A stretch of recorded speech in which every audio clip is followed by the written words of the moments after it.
You found my name in the rain on the porch. I kept it small like a pin in a glove. Your shadow leaned on the apple crate step, and the clock in the hall would not answer us. Stay a little while, stay a little near. Your breath on my cheek like a borrowed fear. Dance me slow, paper moon lace. Hold my hand in a stranger place. Hold my hand, sweet and still we could disappear. Dance me slow and leave me here.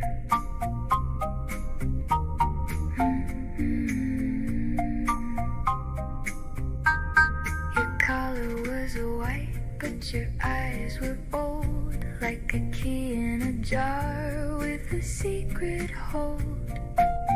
I heard the boards count softly our feet, and the room grew thin as a candle leaf.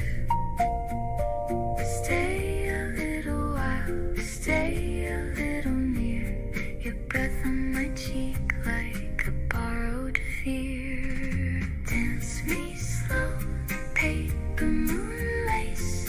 Hold my hand in a stranger play. Hold my hand, sweet and still we could disappear. Dance me slow and leave me here.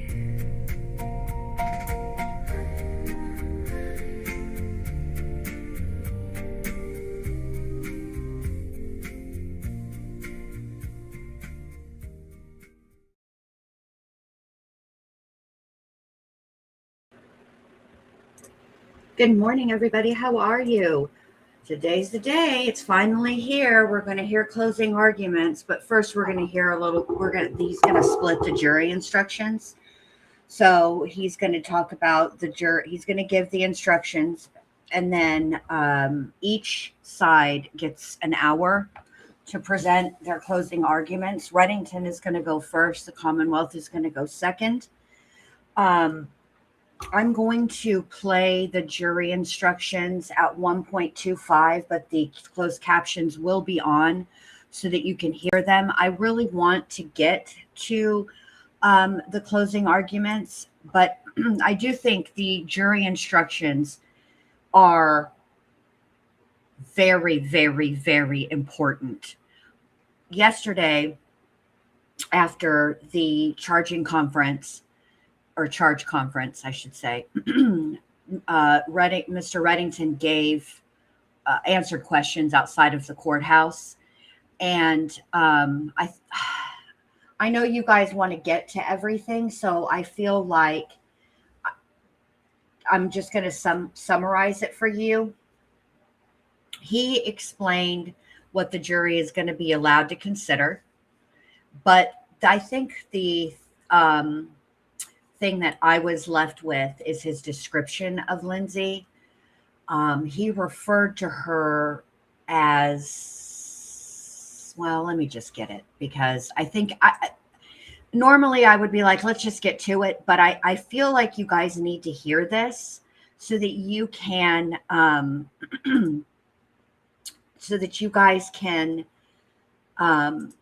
understand where he's going to go today with his, closing arguments. It's important to hear, I think. So let me get that for you really quick. Hold on.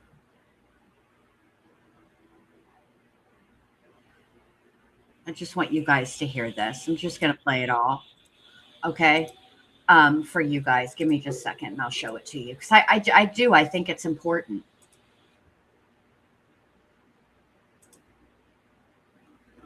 Let me make sure everything is all righty. All right, y'all ready? Okay. First, before we start, though, I do want to say thank you, everybody, for being here. I appreciate it so much. If you have not done so already, would you take a moment to either thumbs up or thumbs down the stream? I would greatly appreciate it. Also, after the stream is over, if you would take a moment and hype the video, because that I would appreciate that as well. If you're on replay, please like or dislike however you feel I've done the video, and then also go back and hype the stream. I would appreciate it very, very much. I also I'll have already scheduled a Verdict Watch stream, so I'll drop that link shortly, and that way you can go ahead, turn your notifications on. You will have to, if I have to adjust it, it's set for 6 o'clock Central Time tonight. If I need to adjust it, obviously I will. Obviously, if it's before then, I'll go live earlier. If it's after that, I'll go after that. But as I adjust it, you'll have to go back and turn on your notifications again, just so you guys know. All right. So don't forget about that, or, you'll miss it. Or maybe you'll get notified when I go live anyway, but why take the chance? Just turn your notification.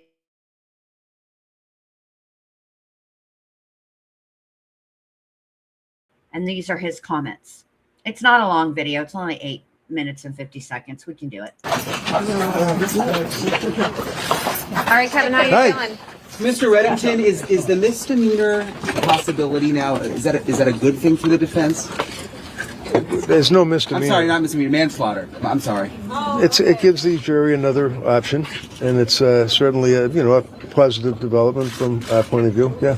Now, are you concerned though that if they were maybe going to go not guilty, they may now choose manslaughter? Got to cover the record. What are the ways that a jury could convict her if they do? What are the different ways they could do that? So tomorrow you'll hear the judge go through the instructions for first degree, second degree manslaughter, and of course acquittal. And those are the ways that they can convict her. I'm confused about what Lindsay. Okay, let's talk about this acquittal thing. There's no actual acquittal. What they can find her is not guilty of, or not criminally responsible.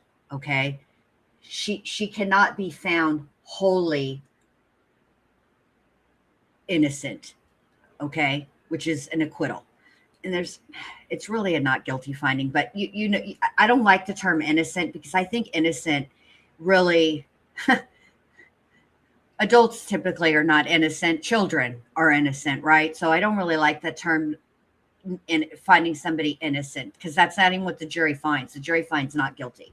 So that's what that is. I looked it up because I was confused when he said acquittal, but it's not a true acquittal. I'm sorry? Voluntary or involuntary manslaughter?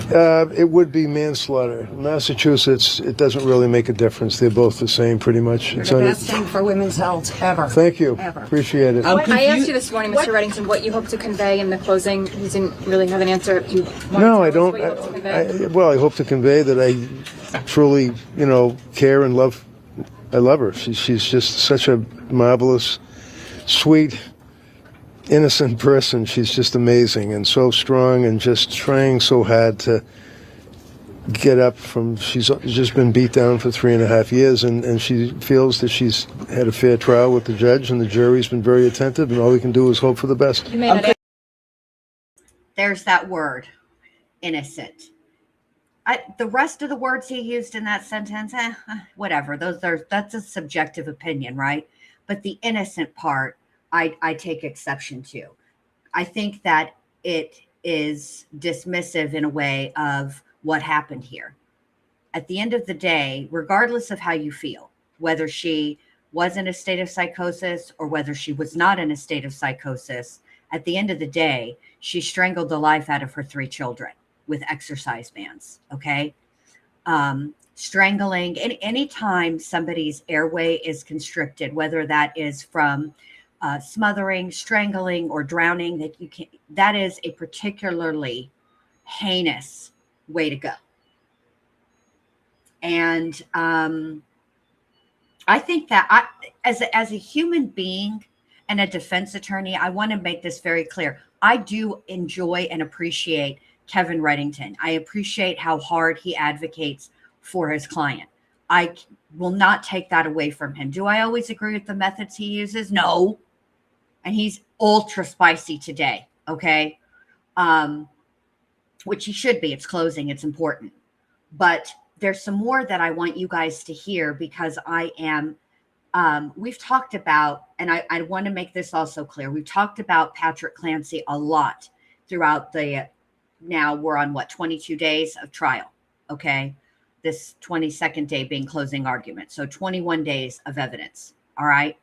I want to make this very clear. And if I have any mods in the chat, please help me out here.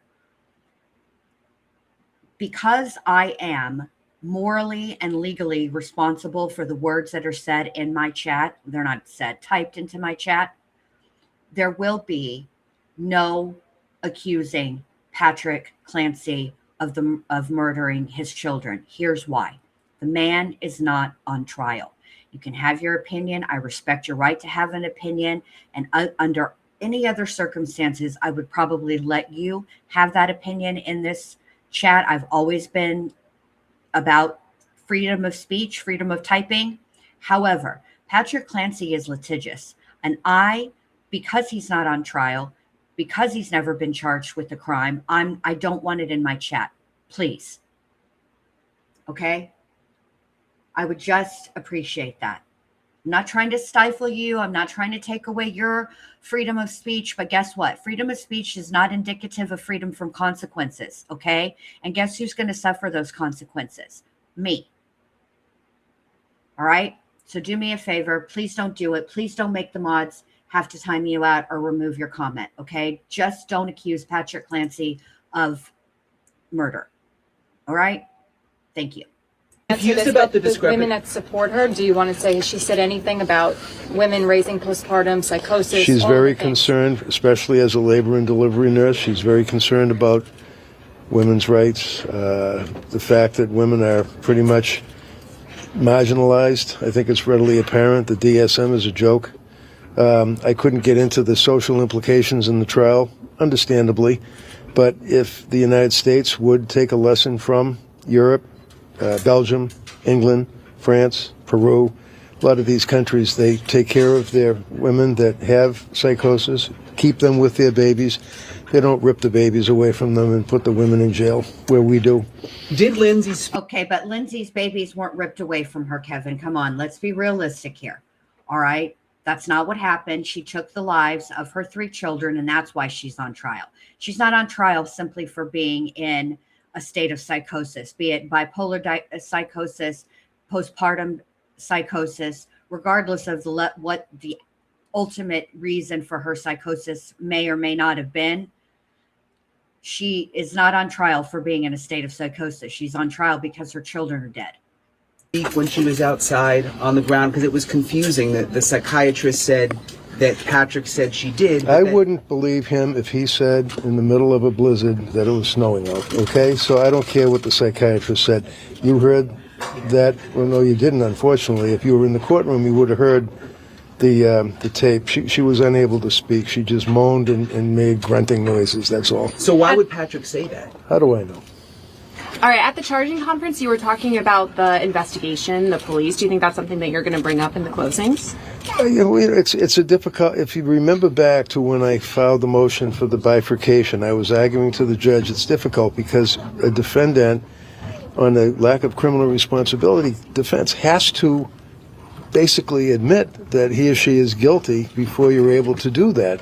So you're not able to attack the issue of whether or not the government can prove that the person did the case, but that still is in play. They still have to prove that she was guilty beyond a reasonable doubt, and then if in fact she's guilty beyond a reasonable doubt, then you get into the issue of lack of criminal responsibility. So that's the dilemma that we have, and that's why I filed the motion to bifurcate. So the issue is, it's still open, and it's up to a jury to decide either way. And look, now, I do think this is an interesting commentary by Reddington for the fact that, again, Mr. Clancy has been discussed all over the internet, including in here. And what I'll say about this is he's not wrong. Obviously, his hands were tied because if he's going to present that she's not a not criminally responsible defense, or raise and not criminally responsible defense, then yes, there's it's an affirmative defense in that she has to admit that she actually is the person responsible for taking the lives of the children.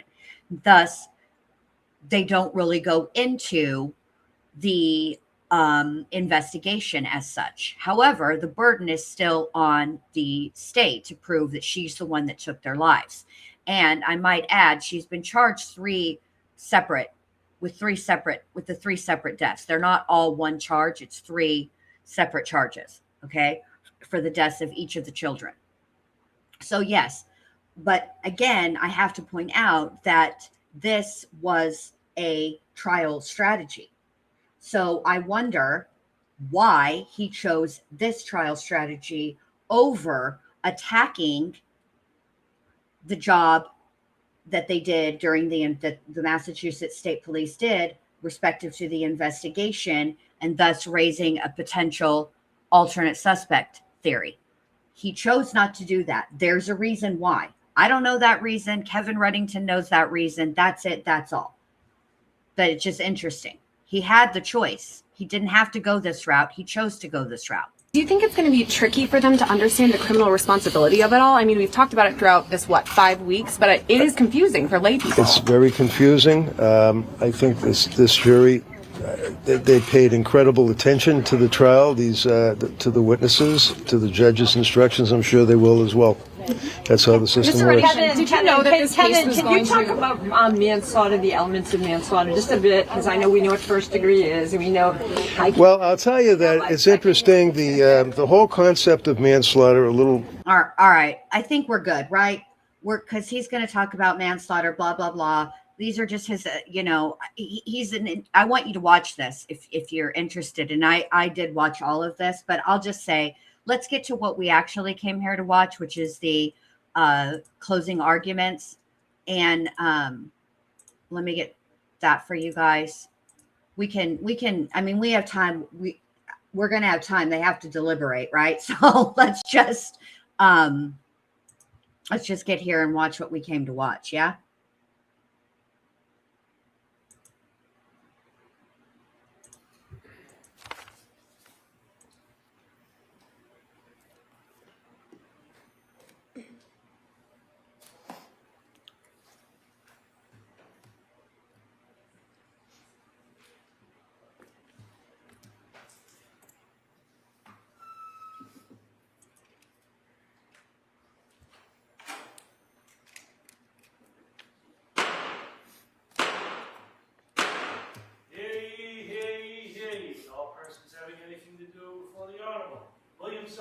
Justice of the Superior Court, now sitting in Plymouth within the floor of the Commonwealth. Draw near, give your attendance, and you shall be heard. God save the Commonwealth of Massachusetts. This court is now in session. Please be seated. Good morning, Your Honor. May I proceed? Yes, please. Your Honor, before the court today, we have the continuation of the jury trial in the matter Commonwealth versus Lindsay Clancy. Ms. Clancy is present. She is represented by Attorney Kevin Reddington. The Commonwealth is represented by Assistant District Attorney Jennifer Sprague and Assistant District Attorney Shannon Buckingham. Thank you, Madam Clerk. Well, good morning, everyone. All right. Well, you know how we're going to start this? I'm going to ask you those questions. And just in case you're wondering, does this podium up here mean that I'm going to talk to you for quite a while this morning? It does. All right. So first, let me ask you the questions. Has any member of the jury read, seen, heard, or overheard anything from any source about any aspect of this case that would affect your ability to be a fair and impartial juror? Secondly, is there any other matter or concern bearing on your service as a juror in this case that anybody needs to bring my attention at this time? All right, again, as I've said for weeks now, thank you for following those instructions. And so where we are now in the process is... for everybody who has already taken exception, which I'm part of it, about the clutter of the courtroom, it's at an all-time high today. I just want to explain a little bit to you.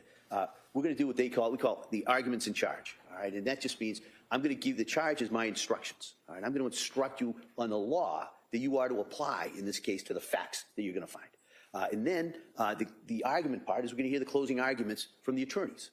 And the way we do it, the way I do it is I kind of split it up. So I'm going to give you first half of my instructions. We'll talk a little bit about the specific charges in this case. And then after the closing arguments, I'll come back and give you some more general instructions about how you, the burdens of proof and how you are to go forward and do your deliberations and handle the deliberations. All right. So they take a while. All right. They can be, well, they can't, I was going to say rather dry, but they are dry. And so what the parties and myself have agreed to do is I'm going to we printed out the instructions that I'm going to read to you. So you'll have those with you, all right, as we go through this morning. And so some people find that helpful to read along and comprehend. Some people don't. So if it's distraction, you don't have to read it. But some people find it helpful, so we thought we'd do that. You also should know that you'll have these instructions. You can bring these with you in the deliberations. So you'll have this whole outline of what the law is so that you are to apply. All right? So at this point, if we could hand out the copies of the instructions. Oh, you already have those? Oh, geez. I forget how efficient our court officers here are. So what I'm going to do is I'm going to start with the instructions now. All right? So my instructions on the law are going to be delivered to you in 2 phases. As I said, first, I'm going to instruct you on the specific indictments that have been brought against Ms. Clancy. After I conclude my instructions regarding the charges, the Assistant District Attorney, Ms. Sprague, and Attorney Reddington will each deliver their closing argument. Remember, the arguments of counsel are not themselves evidence. They're provided to assist you in organizing and understanding the evidence that's been presented during the trial and the conclusions that each party would like you to draw from that evidence. At the conclusion of the attorney's closing arguments, I'll give you the second part of my jury instructions. And in that phase, I will go over a number of very important principles that will guide your overall evaluation of the evidence, your deliberations, and your eventual verdicts. The instructions are to be taken and considered in whole. All right, so the first and second part are equally important. So you have to consider all of my instructions as a whole. You'll notice, as I said, I'm reading these instructions to you. Excuse me, I apologize for doing that, but I have to give these instructions clearly and accurately. So as I said, to assist you in your deliberations, I provided you with written copies of these instructions. However, those written instructions are not a substitute for the oral instructions I'm giving now. So please listen carefully. All of my instructions are equally important. You're not to overemphasize one portion of these instructions or ignore other portions. These charges have specific factual elements that the Commonwealth must establish beyond a reasonable doubt. And I'll review those elements with you in detail at this time. Thank you, Schmieda. That the law presumes the defendant to be innocent of the charges against her. This presumption of innocence is a rule of law that compels you to find the defendant not guilty unless and until the Commonwealth produces evidence from whatever source that proves that the defendant is guilty beyond a reasonable doubt. So now I want to go into the instructions that are specific to this case. First, I'm going to have a drink of water. Thank you. Now, in this case, Ms. Clancy is charged with 3 counts of murder. I want to talk first about the issue of criminal responsibility. All right. Now, to prove the defendant guilty of any crime, the Commonwealth must first prove beyond a reasonable doubt that the defendant was criminally responsible at the time the alleged crime was committed. The Commonwealth bears the burden of proving beyond a reasonable doubt that the defendant committed the crime with which she is charged, and also that the defendant is criminally responsible for her conduct. The defendant has no burden to prove a lack of criminal responsibility. Criminal responsibility is a legal term. A person is not criminally responsible for her conduct if she has a mental disease or defect, and as a result of that mental disease or defect, she lacks the substantial capacity either to appreciate the criminality or wrongfulness of her conduct or to conform her conduct to the requirements of the law. The phrase mental disease or defect is a legal term, not a medical term. It need not fit into a formal medical diagnosis. The phrase mental disease or defect does not include any abnormality characterized only by repeated criminal conduct. It is for you to determine, in light of all the evidence, whether the defendant had a mental disease or defect. If the Commonwealth has proved to you beyond a reasonable doubt that the defendant was not suffering from a mental disease or defect at the time of the killing, the Commonwealth has satisfied its burden of proving that the defendant was criminally responsible. If the Commonwealth has not proved to you beyond a reasonable doubt that the defendant was not suffering from a mental disease or defect at the time of the killing, then you must consider whether, as a result of a mental disease or defect, the defendant lacked the substantial capacity either to appreciate the criminality or wrongfulness of her conduct or to conform her conduct to the requirements of the law.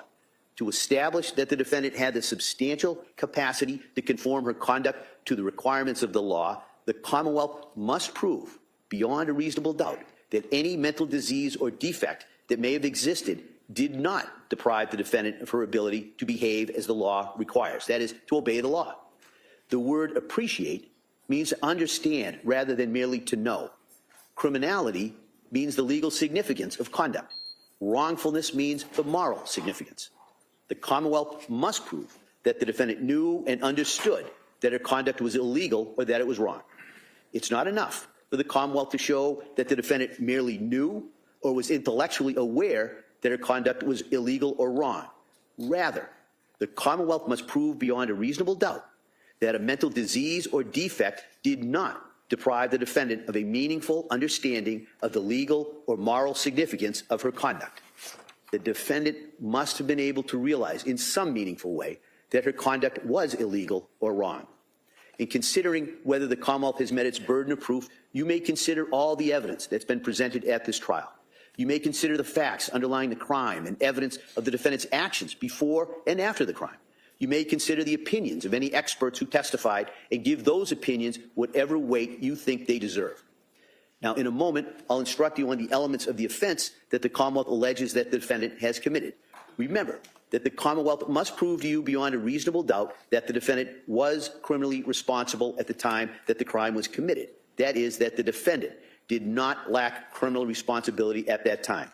Therefore, it is the Commonwealth's burden to prove at least one of the following beyond a reasonable doubt. One, that at the time of the alleged crime, the defendant did not suffer from a mental disease or defect.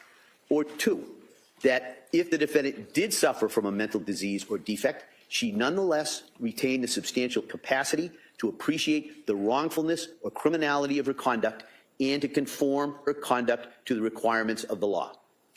Now, as I have previously instructed you, your decision should be based solely on the evidence and the law of this case. If a defendant is found not guilty by reason of lack of criminal responsibility, the district attorney or another appropriate authority may, and generally does, petition the court to commit the defendant to a mental health facility or to Bridgewater State Hospital. If the court concludes that the defendant is mentally ill and that her discharge would create a substantial likelihood of serious harm to herself or others, then the court will grant the petition and commit the defendant to a proper mental health facility or to Bridgewater State Hospital. Periodically, the court reviews the order of commitment. If the defendant is still suffering from mental disease or defect and is still dangerous, then the court will order the defendant to continue to be committed to the mental health facility or to Bridgewater State Hospital. There is no limit to the number of such renewed orders of commitment as long as the defendant continues to be mentally ill and dangerous. If these conditions do continue, the defendant may remain committed for the duration of her life. If at some point the defendant is no longer mentally ill and dangerous, the court will order her discharged from the mental health facility or from Bridgewater State Hospital after a hearing. The district attorney must be notified of any hearing concerning whether the person may be released, and the district attorney may be heard at any such hearing. However, the final decision on whether to recommit or release the defendant is always made by the court. Now, I'm going to go over at this point the specific elements of the charges against Ms. Clancy. So I want to talk first about murder in the first degree. The defendant is charged with 3 separate indictments charging murder, 1 count each relating to Cora Clancy, Dawson Clancy, and Callan Clancy. The instructions I'm going to give now apply to each separate indictment relating to each child. There are 2 different degrees of murder. There's murder in the first degree and there's murder in the second degree. If you find the defendant guilty of murder, you shall decide the degree of murder.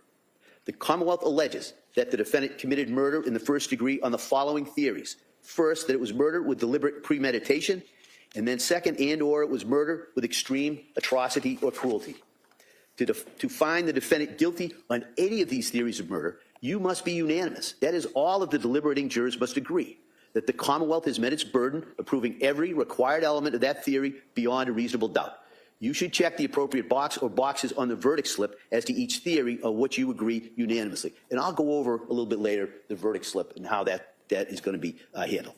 Now, so if you're unable to agree unanimously that the Commonwealth has met its burden to prove beyond a reasonable doubt either of these theories of first-degree murder, you shall consider whether the Commonwealth has proved the defendant guilty beyond a reasonable doubt of murder in the second degree. So I'm going to begin by instructing you on the elements and the additional requirements of proof for each of these theories of murder in the first degree. And then I'll instruct you on murder in the second degree. All right. So number 1, I'll first define the elements of murder in the first degree with deliberate premeditation. To prove the defendant guilty of murder in the first degree with deliberate premeditation, the Commonwealth must prove beyond a reasonable doubt the following elements. 1, the defendant caused the death of Cora Clancy, Dawson Clancy, and/or Callan Clancy. 2, the defendant intended to kill Cora Clancy, Dawson Clancy, and/or Callan Clancy. That is, the defendant consciously and purposefully intended to cause Cora Clancy's, Dawson Clancy's, and/or Callan Clancy's death. And 3, that the defendant committed the killing with deliberate premeditation. That is, she decided to kill after a period of reflection. I'll now discuss each of these requirements in more detail. The first element is that the defendant caused the death of Cora, Dawson, and/or Callan Clancy. A defendant's act is the cause of death, where the act in a natural and continuous sequence results in death, and without which death would not have occurred. The second element is that the defendant intended to kill Cora Clancy, Dawson Clancy, and/or Callan Clancy. That is, the defendant consciously and purposefully intended to cause the death. The third element is that the defendant committed the killing with deliberate premeditation. That is, she decided to kill after a period of reflection. Deliberate premeditation does not require any particular length of time of reflection. A decision to kill may be formed over a period of days, hours, or even seconds. The key is the sequence of the thought process. And it would be first, the consideration whether to kill, second, the decision to kill, and third, the killing arising from that decision. There is no deliberate premeditation where the action is taken so quickly that a defendant takes no time to reflect on the action and then to decide to do it. In deciding whether the defendant intended to kill the deceased and whether she formed that intent with deliberate premeditation, you may consider any credible evidence that the defendant suffered from a mental impairment or was affected by her consumption of prescription drugs. A defendant may form the required intent and act with deliberate premeditation even if she suffered from a mental impairment or consumed prescription drugs, but you may consider that evidence. Now, I want to talk about the second theory of first-degree murder, which is murder with extreme atrocity or cruelty. Now, you shall consider this theory of murder in the first degree regardless of whether or not you find that the Commonwealth has proved murder in the first degree with deliberate premeditation, which I just discussed. To prove the defendant guilty of murder with extreme atrocity or cruelty, the Commonwealth must prove the following elements beyond a reasonable doubt. 1, that the defendant caused the death of Cora Clancy, Dawson Clancy, and/or Callan Clancy. Second element, the defendant either A, intended to kill Cora, Dawson, and/or Callan Clancy, B, she intended to cause grievous bodily harm to Cora, Dawson, and/or Callan Clancy, or C, intended to do an act which in the circumstances known to the defendant, a reasonable person would have known created a plain and strong likelihood that death would result. The third element was that the killing was committed with extreme atrocity and cruelty, extreme atrocity or cruelty, I'm sorry. I'll now discuss each of these requirements in more detail. The first element to this theory is that the defendant caused the death of Cora Clancy, Dawson Clancy, and/or Callan Clancy. A defendant's act is the cause of death where the act is a natural and continuous sequence, results in death without which death would not have occurred. The second element is about the defendant's intent, which the Commonwealth must prove in at least one of 3 ways.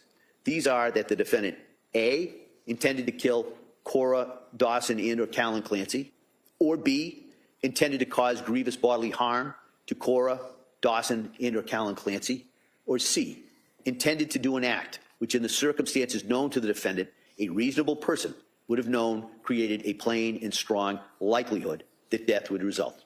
As you can see, to this intent element, the Commonwealth satisfies its burden if it proves the defendant's intent beyond a reasonable doubt in any one of those 3 ways. The first way of proving intent, that the defendant intended to kill, is the same as the second element of murder in the first degree with deliberate premeditation, which I discussed a few minutes ago. The second and third ways of proving intent are different from any element of murder in the first degree with deliberate premeditation. So, the second way is that the defendant intended to cause grievous bodily harm to Cora, Dawson, and/or Callan Clancy. Grievous bodily harm means severe injury to the body. The third way to prove this is that the defendant intended to do an act which in the circumstances known to the defendant, a reasonable person would have known created a plain and strong likelihood that death would result.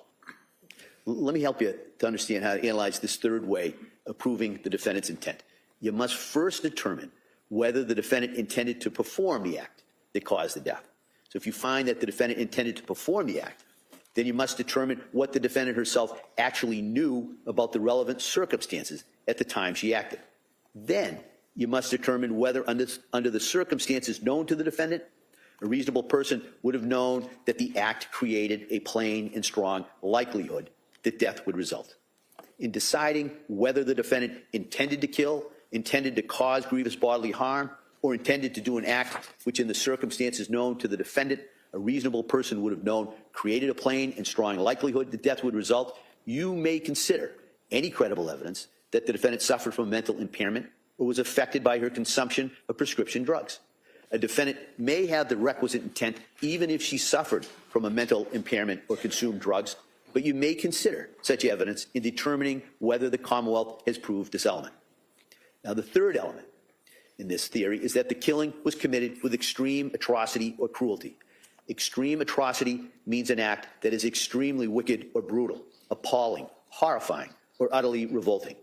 Extreme cruelty means that the defendant caused the person's death by a method that surpassed the cruelty inherent in the taking of a human life. You must determine whether the method or means of killing is so shocking as to amount to murder with extreme atrocity or cruelty. The inquiry focuses on the defendant's actions in terms of the manner and means of inflicting death and on the resulting effect on the deceased. In deciding whether the Commonwealth has proved beyond a reasonable doubt that the defendant caused the death with extreme atrocity or cruelty, you must consider the following factors.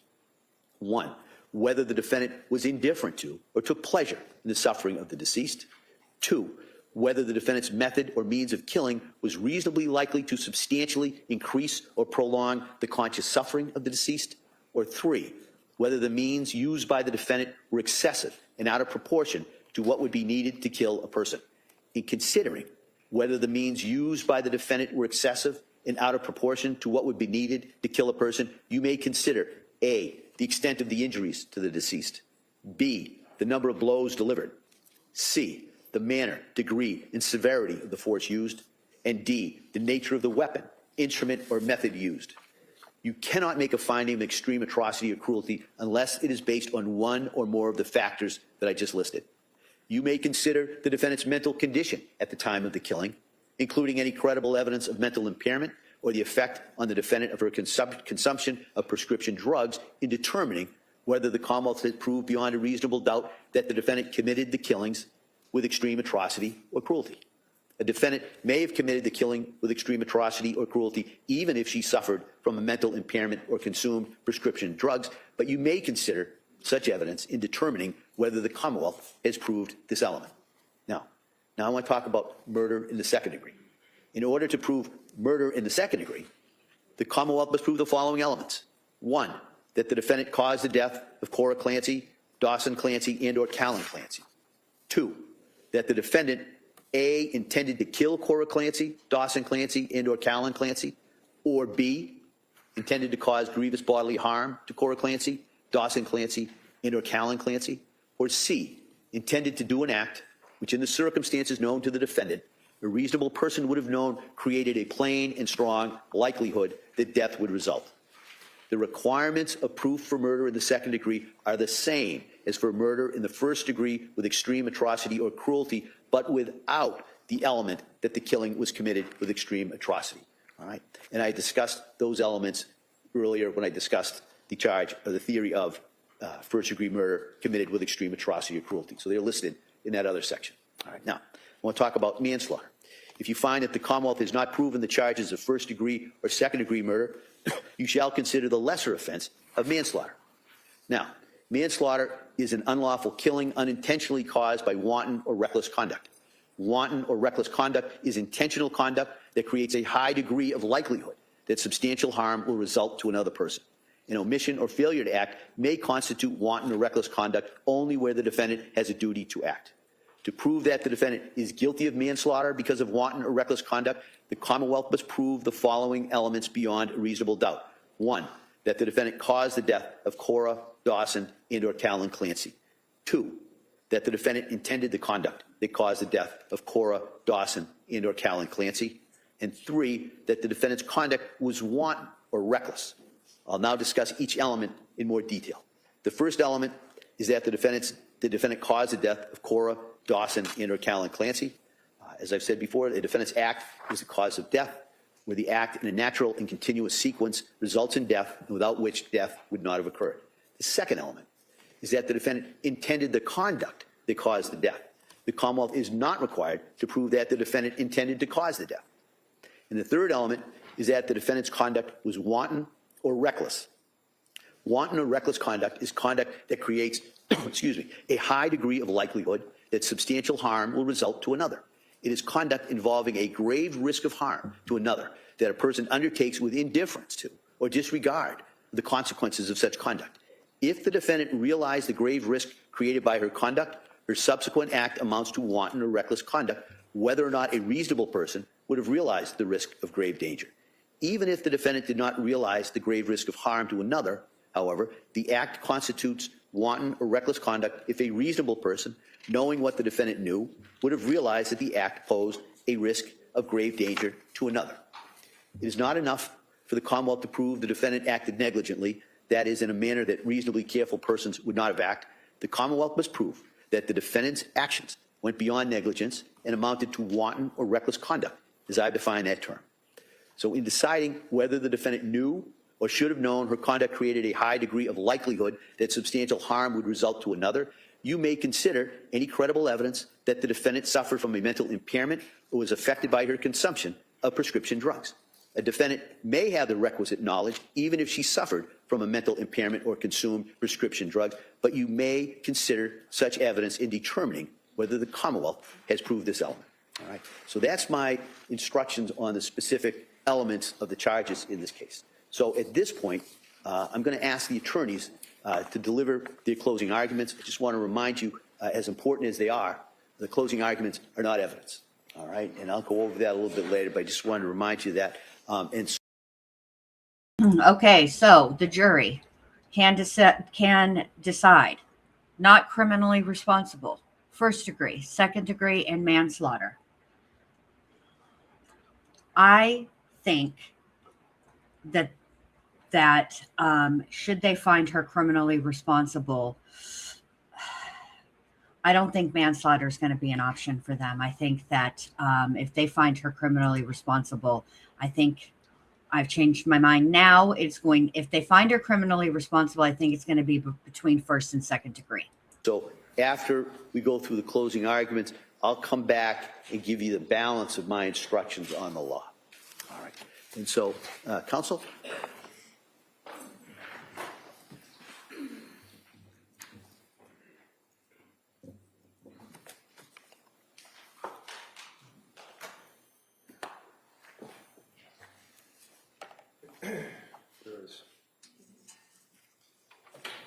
About 5 weeks ago that we met like this, and I indicated to you that thank you for incredible service.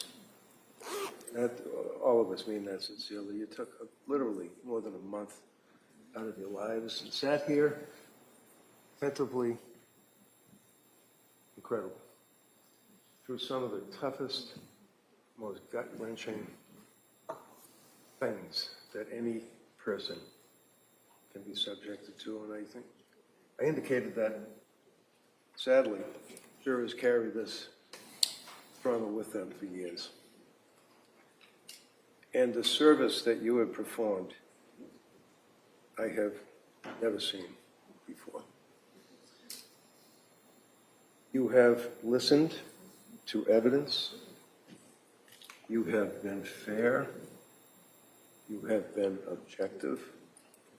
You've listened to the judge's instructions, and you've carried them into your heart, consistent with your oath, which is a very, very solemn oath. Passed between government and Lindsay, who has placed herself on her country, which country you are, as a jury of her peers. When you consider what's at stake here in the sense of what we've been dealing with. Cora, Dawson, Calvin.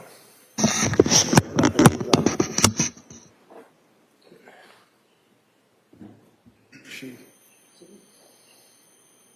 knows loss. And that's why we think of Cora, Dawson, Calvin.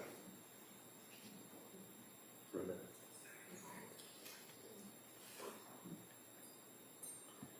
They are the victims of this case. They are the victims of the horrible, horrific act that has been laid at your feet as jurors to decide whether or not Lindsay is guilty. Beyond a reasonable doubt, as His Honor instructed you and will instruct you, what that means, that standard of proof that we as citizens in this country are so blessed to have, proof beyond a reasonable doubt before the government charges any citizen with a crime. I don't care how many cops you have in here, how many DAs are sitting here, how many people are sitting in the front row, and they're all going to sit there and be proud of this prosecution. I told you in the opening statement that this is a prosecution that has ripped the soul out of this girl. This is what they had. This is their family.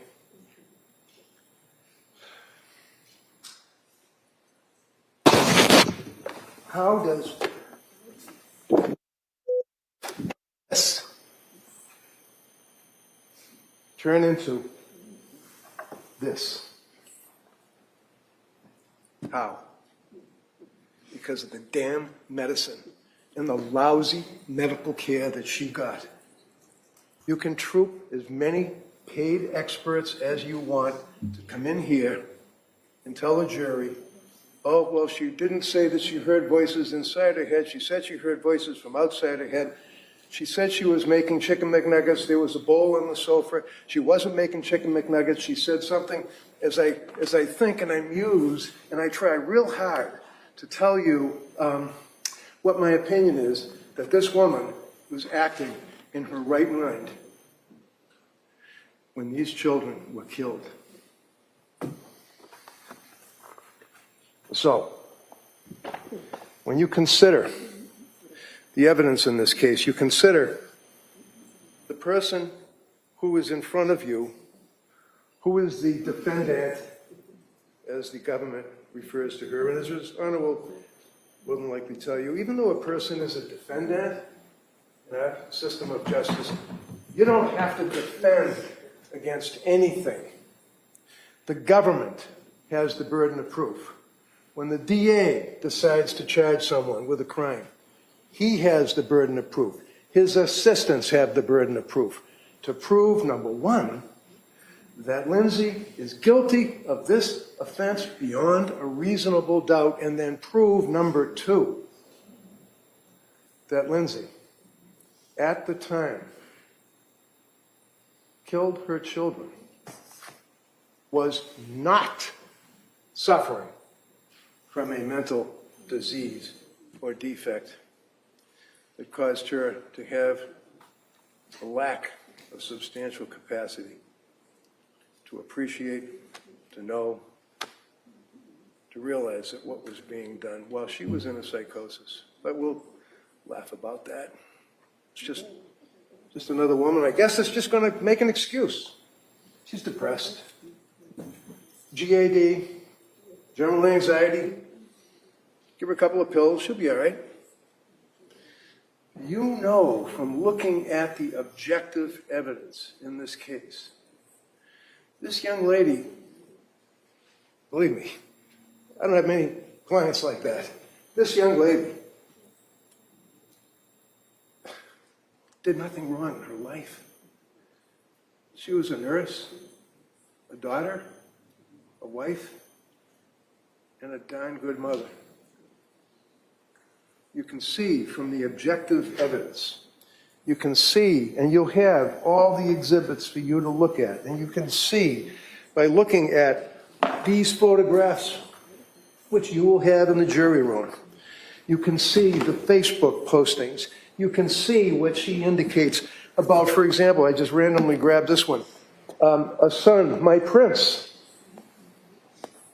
that they would have you think she killed him first, cruelly, because she didn't like him. That is repulsive. So she's living real life with Pat, her kids, having a great time that summer. Life is good. She had to go back to work. In an opening statement, I told you, I said, watch the evidence. Watch the manipulation. Because that's what this case was built upon originally, and how it developed as the case progressed until it's in front of you. And how does that happen? Well, in the very beginning, going all the way back to when the first 911 call that you had to suffer through was made, you could hear in the voice, Pat Clancy, the horror, what he had obviously experienced. You can see from the evidence that's before you the injuries that she suffered. You will have in the jury room the exhibits that indicated the extent of the injuries from, I don't have to go through all of them, the extent of the injuries to slitting her throat, to slashing her wrists,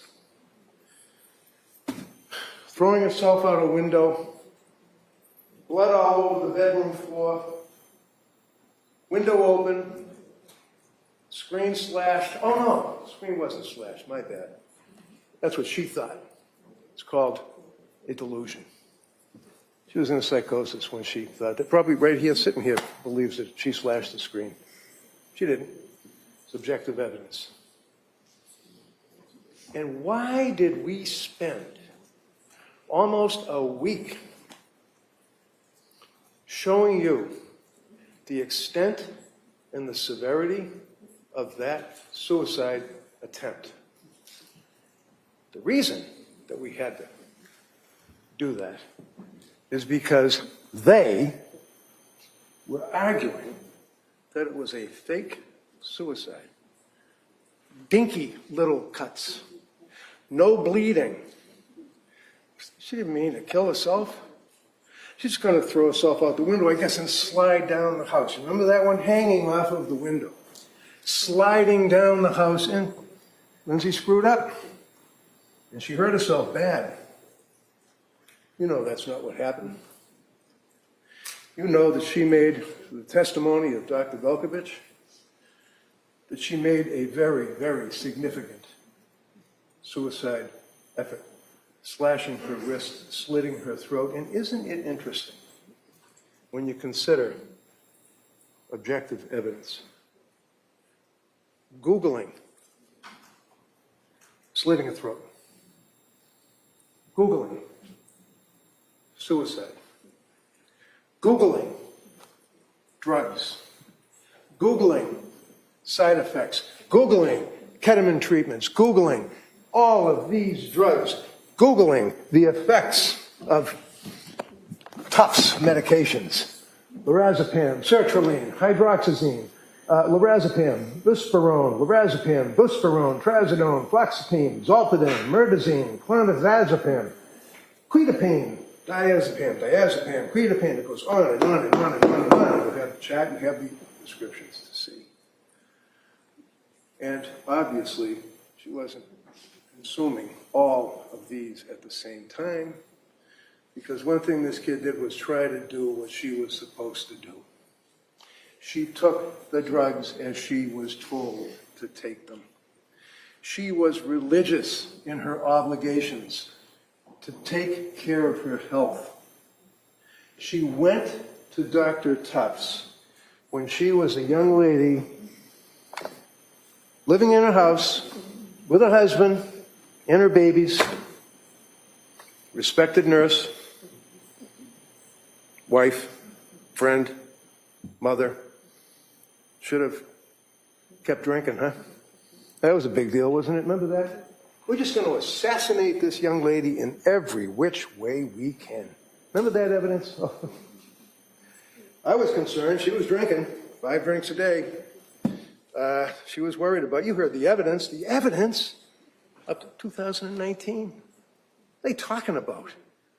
She wasn't drinking while she had her kids. She wasn't drinking while she's breastfeeding. She would have a couple of beers with her friends.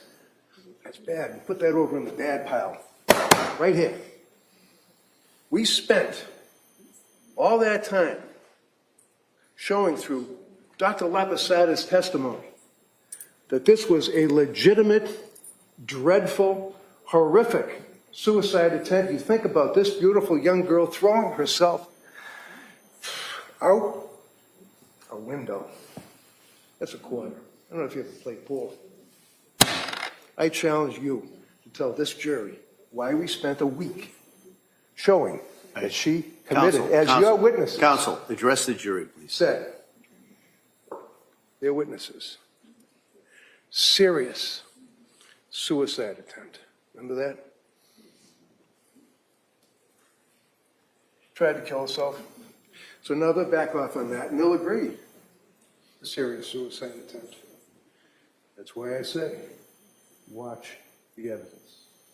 Watch the manipulation. Remember the argument with the bands. She took the bands out of the bag, put the gloves on, talks to Dr. Laposada on the Zoom, slams the bands down out of the paper bag, does the movement of the bands and yells at Laposada and says, wrapped. They were just wrapped. They weren't knotted because you gotta get Lindsay tightening the band, right? You gotta hold it. You gotta hold it for a minute.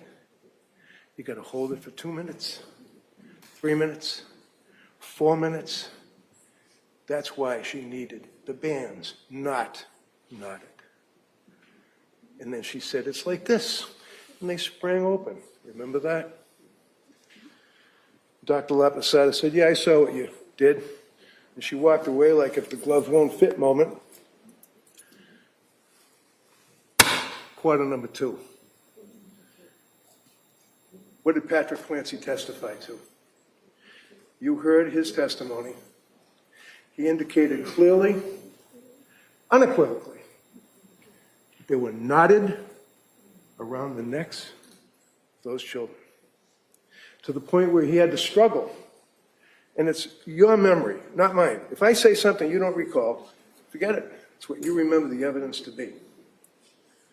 But clearly, I would suggest, he struggled to get it off of Dawson's over his head. And a police officer saw through the window. This is horrific stuff. But it's objective. And it shows the manipulation.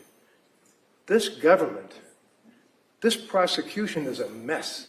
They would take their evidence and argue to you that she did not tie a knot and walk away because, as Dr. Laposada said, you're talking about 4 or 5 seconds so somebody passes out.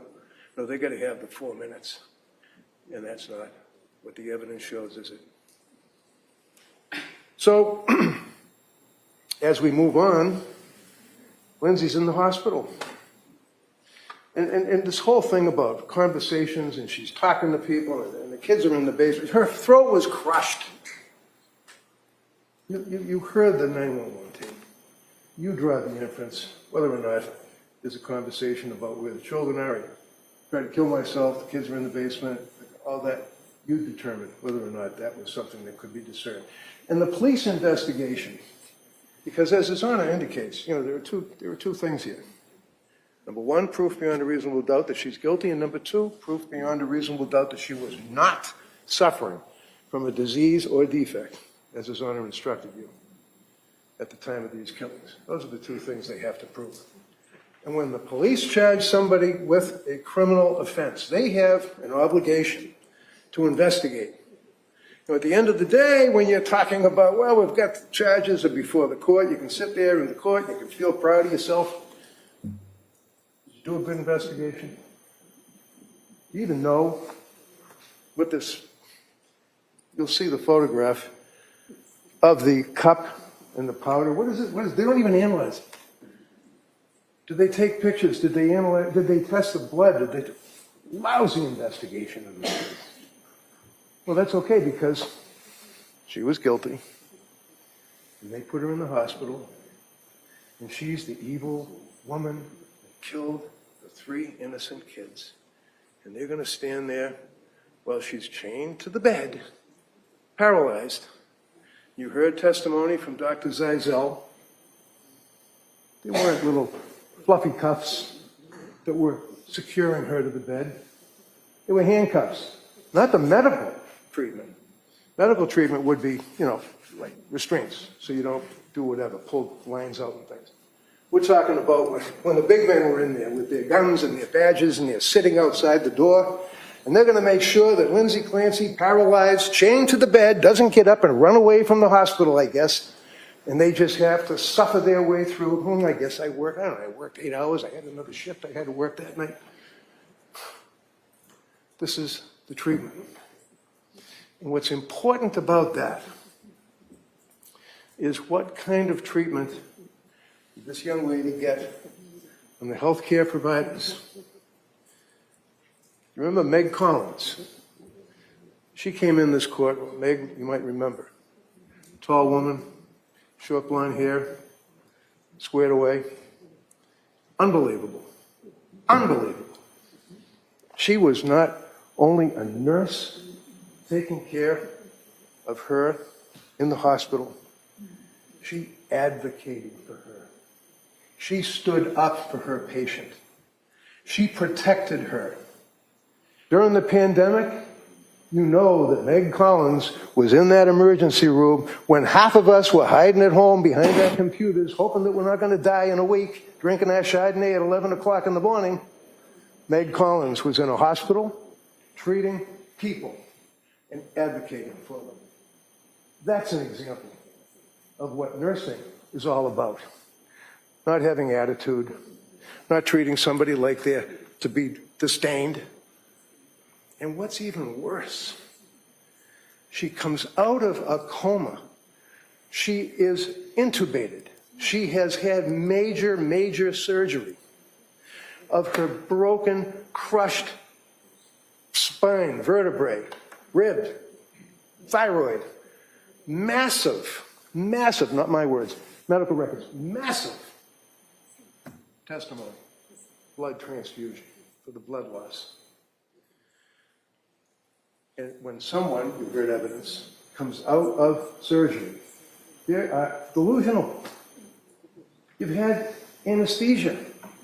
You've had think about having a tooth pulled. Think about the trauma that somebody has when they're in a hospital bed laying there, paralyzed, unable to feel the lower half of their body, but able to feel with the meds and the pain medication and everything else, the damage to the spine.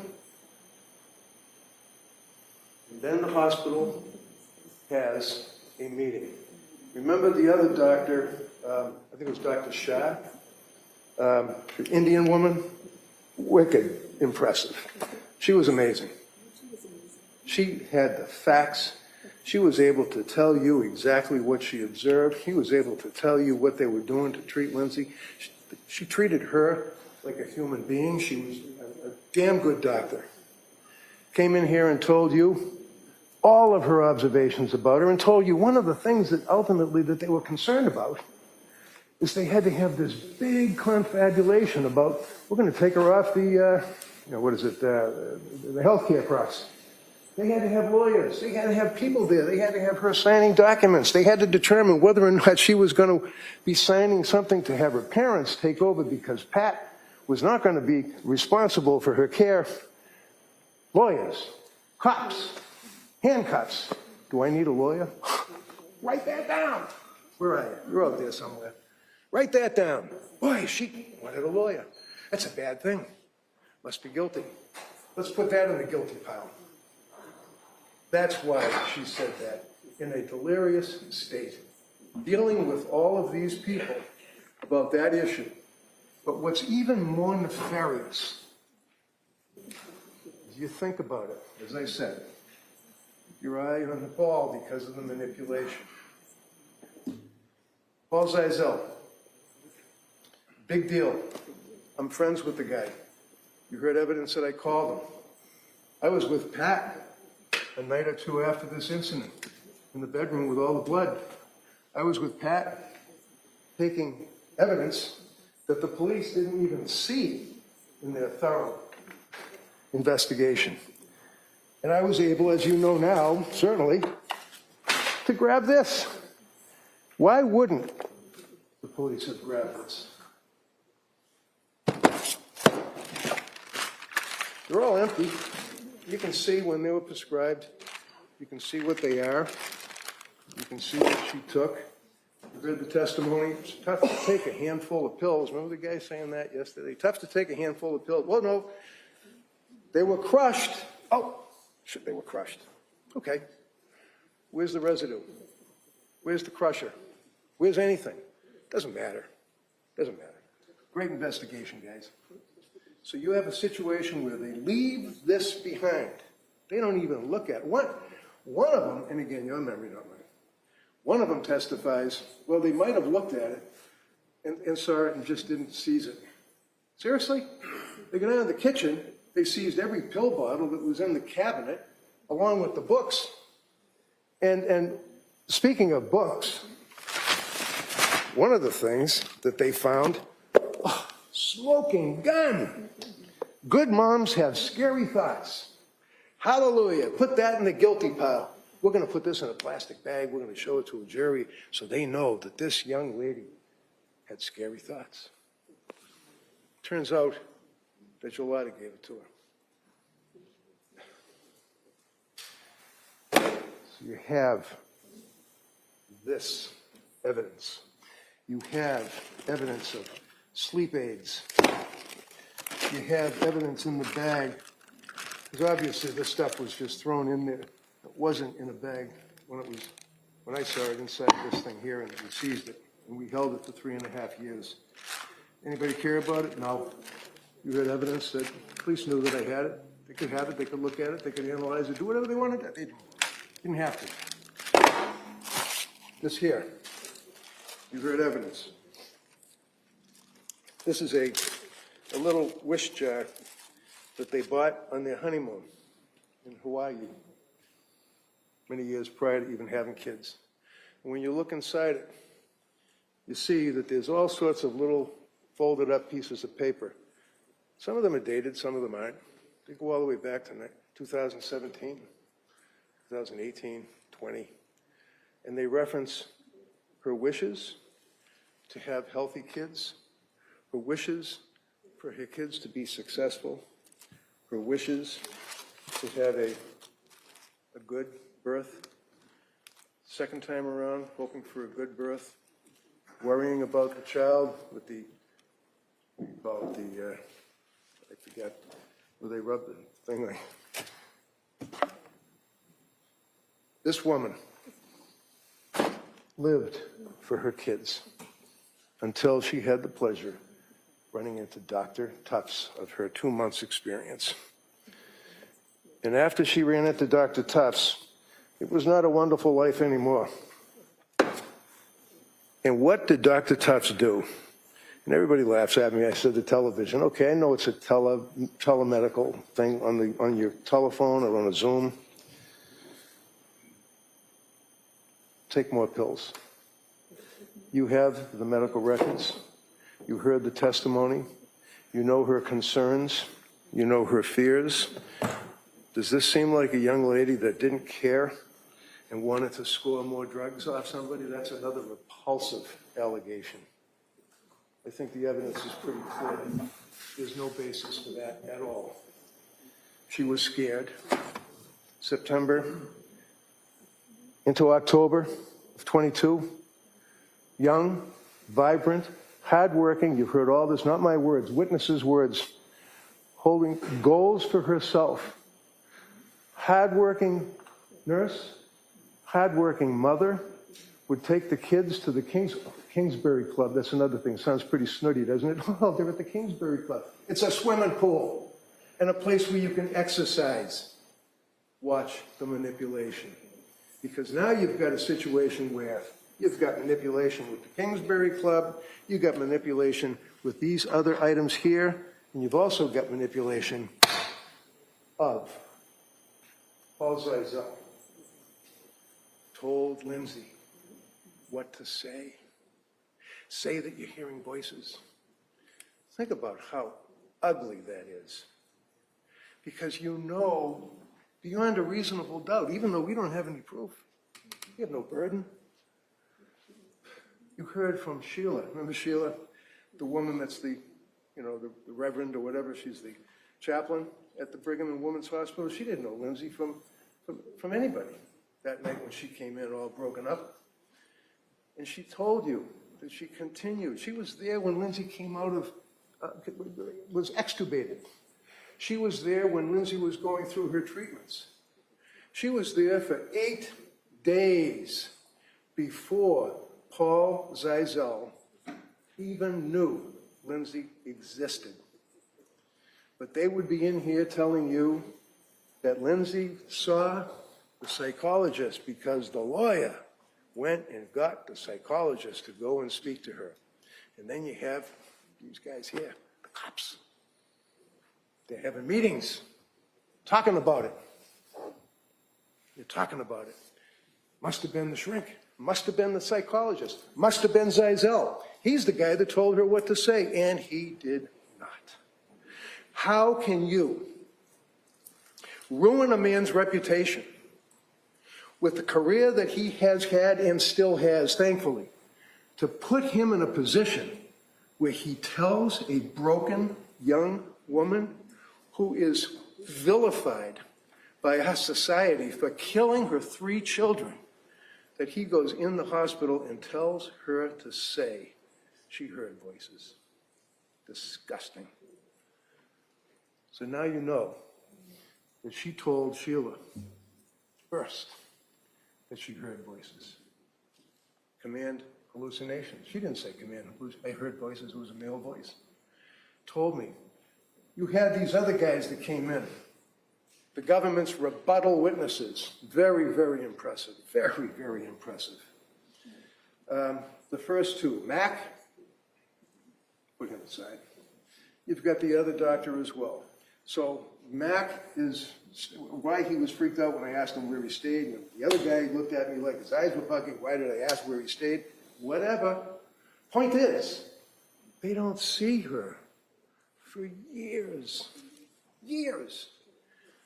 And why? The other guy, Halburn, I think it was Halburn, he had to wait until maybe it was the last man, I forget. They had to process his payment from the DA's office through the school. Who cares? If you have an obligation to try and be objective, to try and even look as though you're competent and objective, why would you wait for so long? Why would you go with another guy? Why would you take this young lady and have her in a room and question her, one right after the other? Wouldn't you like to sit there and be questioned by Dr. Mack? Boy, that'd be an experience for 3 hours, 4 hours. And the other guy is going to pepper his questions at her as well between that period. And the next day, she can take tests. And then go back at it again with Mack and with Halburn. And she was cooperative. She was pleasant. She was friendly.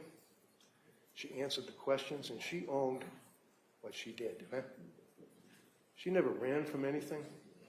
She's gone through evaluation after evaluation after evaluation, recorded. You'll have the video to look at as they're questioning her, as she's sitting there in her wheelchair, hour after hour after hour, 3 years after this incident, but that's okay. They're busy. Paul Zeisel was there, literally, in Brigham and Women's, because I called him. Because I was asked to represent this young lady. You heard evidence. I saw her in the hospital. I saw her laying in the bed broken. I saw her laying in the bed practically dead. I reached out to Dr. Zeisel, and I asked him, please, can you talk to this woman? Concerned, as he testified, for her mental well-being. What kind of demons, what kind of horror was in her mind as she lay there paralyzed and hurting and medicated, swollen, tubes, pops, chains. He went and talked to her. Big deal. I asked him to go. You judge the credibility of a person. Did Paul Zeisel have the ring of truth when he told you that he's there out of humane feeling to try to help this young lady? And he's been by her side for 3.5 years. Same thing as Sheila. Why would Sheila, for all this time, visit with Lindsay as she testified at the Tewksbury Hospital? She's not getting paid. She's not a hired gun. She's not somebody that's coming in to say something at my request. She loves Lindsay. He's a good kid. He's a beautiful soul. So you have Zeisel that has been with her all that time. You've got Sheila who's been with her all that time. You've got evidence that her mom and dad who lived in Connecticut come up and they stay and they visit with her and that they sit with her and God forbid they actually sometimes had dinner. Remember that? They get the Tewksbury records. Boy, there's a good score. Let's go through the Tewksbury records and see what she's doing on the anniversary of the deaths. How about on their birthdays? Can you see them sitting there going through the medical records? Okay, doctor, what did she do then? She propelled herself down the hallway, met with her parents, laughed, had dinner, watched TV, talked on the telephone. God forbid. She's not curled up in the fetal position, wailing, self-flagellating constantly for 3.5 years. She's acting like a human being trying to exist. But they go through the records and they want to get those dates and use them against her. Manipulation. And then you consider we're 3 weeks away from a trial. The guy yesterday that's looking up to the heavens while he's testifying, Caesar, tells you that he wanted to establish a rapport. Can you imagine?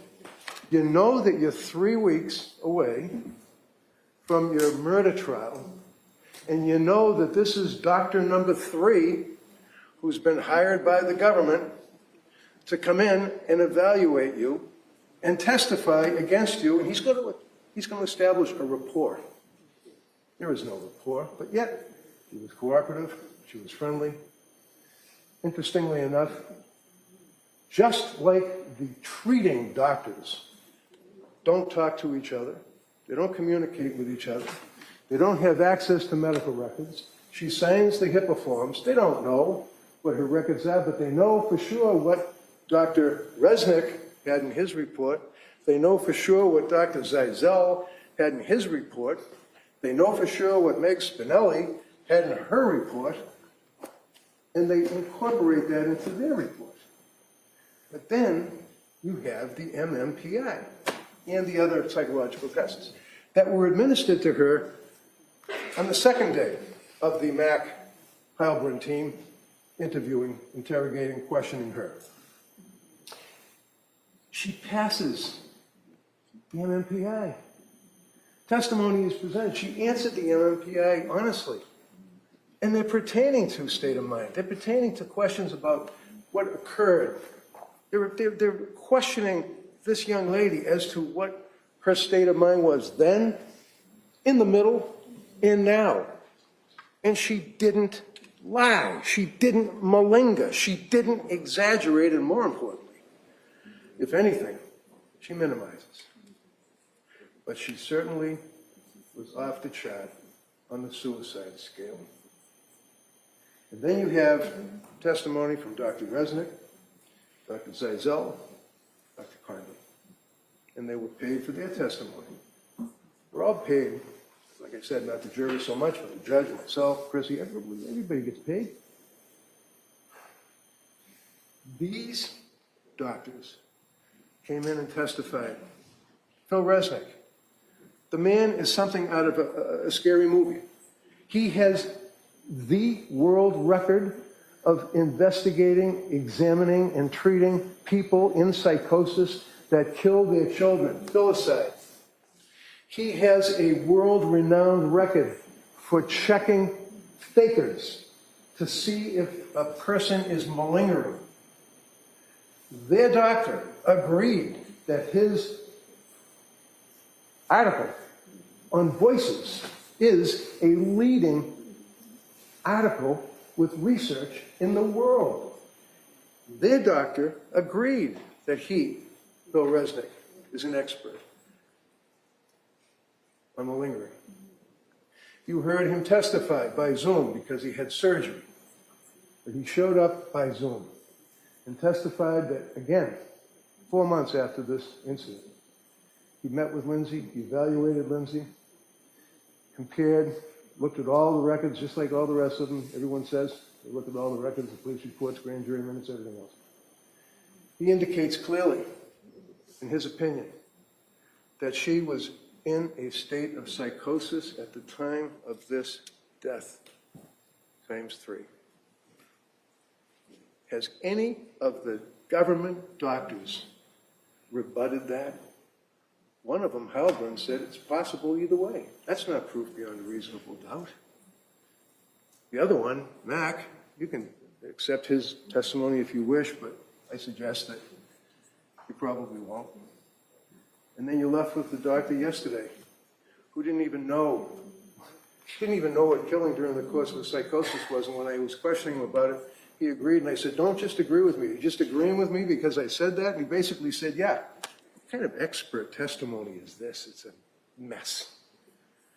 But the government uses them to try to rebut a man like Phil Resnick, who tells you that she was suffering from a horrific mental disease and defect at the time of the killing of her beautiful children. Why, the how, and the fact that under the law, as His Honor has given you, she's not criminally responsible. And the burden is on them right here. Prove to you that at the time of the killing, as Dr. Resnick says, that she was suffering from a disease or defect. As Dr. Zeisel said, that she was suffering from a disease or defect. As Dr. Conde said, she was suffering from a disease or defect. And Conde took you down the road of all of these medications as a psychopharmacologist, as a doctor that specializes in prescription medications. And you got the evidence. So you're able to look at that and determine, see what the side effects are, what she was complaining of, and look at her records. I mean, they have really turned her inside out. I mean, they've got every single text, every single email, every single picture, everything that she did in college. Oh, that's another thing. She lied, according to the guy yesterday that testified. She lied to Pat about being on Prozac. They were dating for 3 months. She's living in Boston. She meets this kid. She thinks that she might like him, and they're dating. Oh, excuse me, before you go out with me, let me tell you that about a year ago when I was studying for my exams, because I'm nervous about talking in public, I got on Prozac. Seriously? That's what the government is arguing in this case. You're going to have this journal, which talks about her being, this is how controlling she was, manipulation.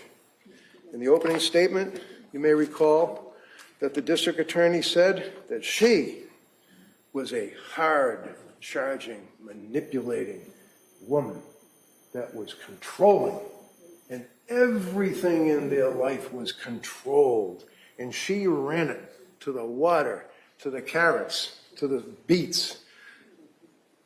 You look in this book, and as you might recall, Ms. Rossi testified, when asked, did you feel that she was being controlling of you? Because she says, for example, Monday, 10:24, Callan, put down for a nap. Hopefully we'll nap for 2 hours. If he wakes shortly, let him resettle himself. Bottle when he wakes up. Then it goes on and on. Make salad, romaine lettuce. He likes peppers, broccoli. Cut the sweet potatoes in chunks. Thank you, with the heart. Another good score. You look at her journals that she took. You'll see, as you go along, in the dates that she's recording in these journals, she's talking about the drugs that she was prescribed. And look at the first page. Look at how detailed. Dates, how she felt, 10 milligrams Prozac, and it goes on like that, goes on through November into December. December 9th, 10th, 11th. Horrible intrusive thoughts. Horrible thoughts in the AM. Horrible thoughts. Horrible thoughts. No motivation. And then finally, horrible thoughts, no motivation, deeply depressed. Then, that's around the time she went to Women and Infants Hospital, right? Looking for help. Look at this. As she runs into January, there's nothing other than little chicken scratches because her mind was gone.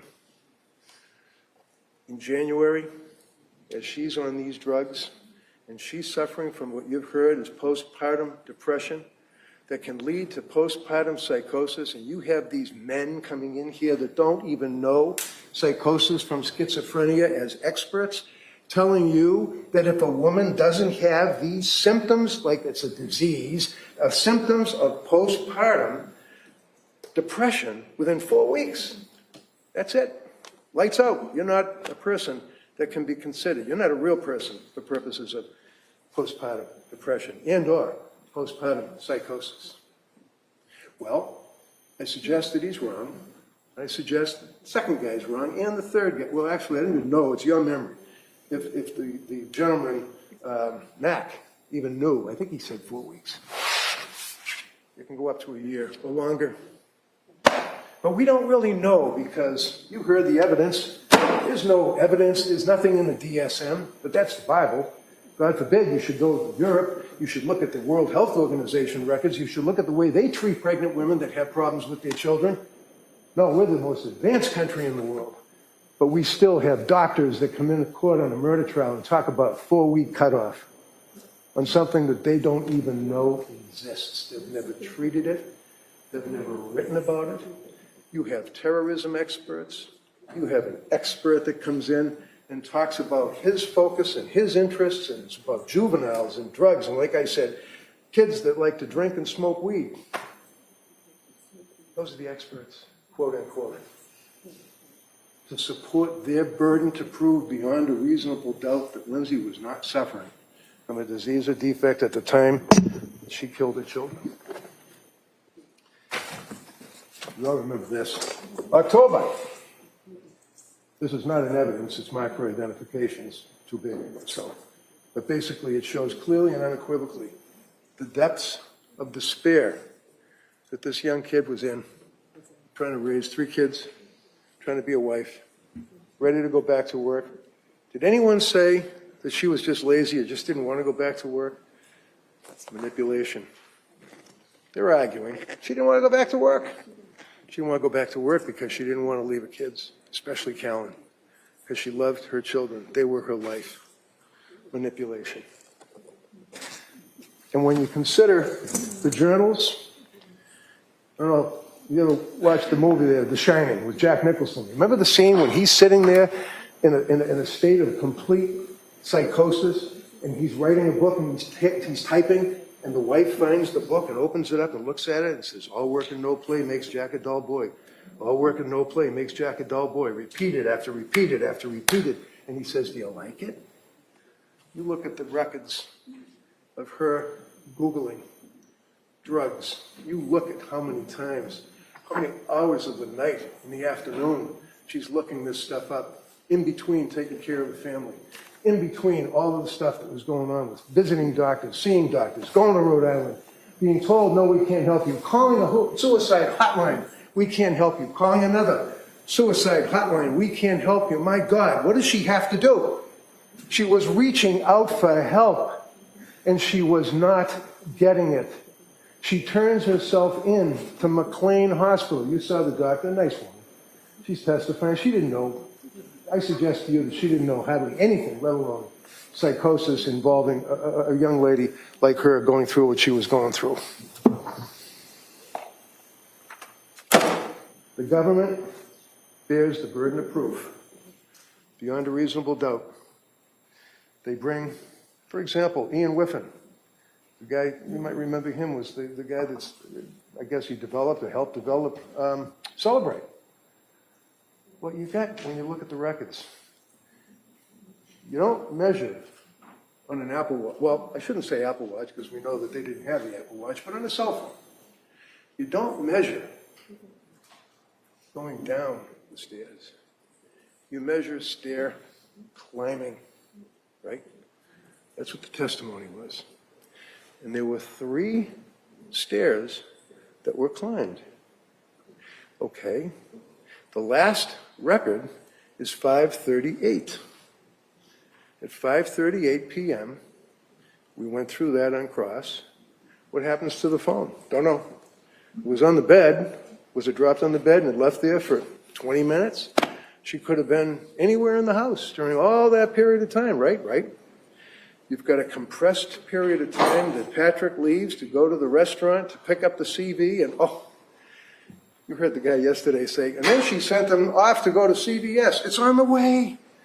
It's on the way. She didn't want him out of the house long. She was in distress. She wanted him home to help with the bathing, to help with the kids, to help putting them to bed. How long is he going to be gone? She Googles it. Is that something that is so nefarious? You'd think that that goes right along the line with the book about good mothers having bad thoughts. My God, she actually Googled the time frame that Patrick would take to go to 3B and pick up the food and then leave and stop at CVS on the way.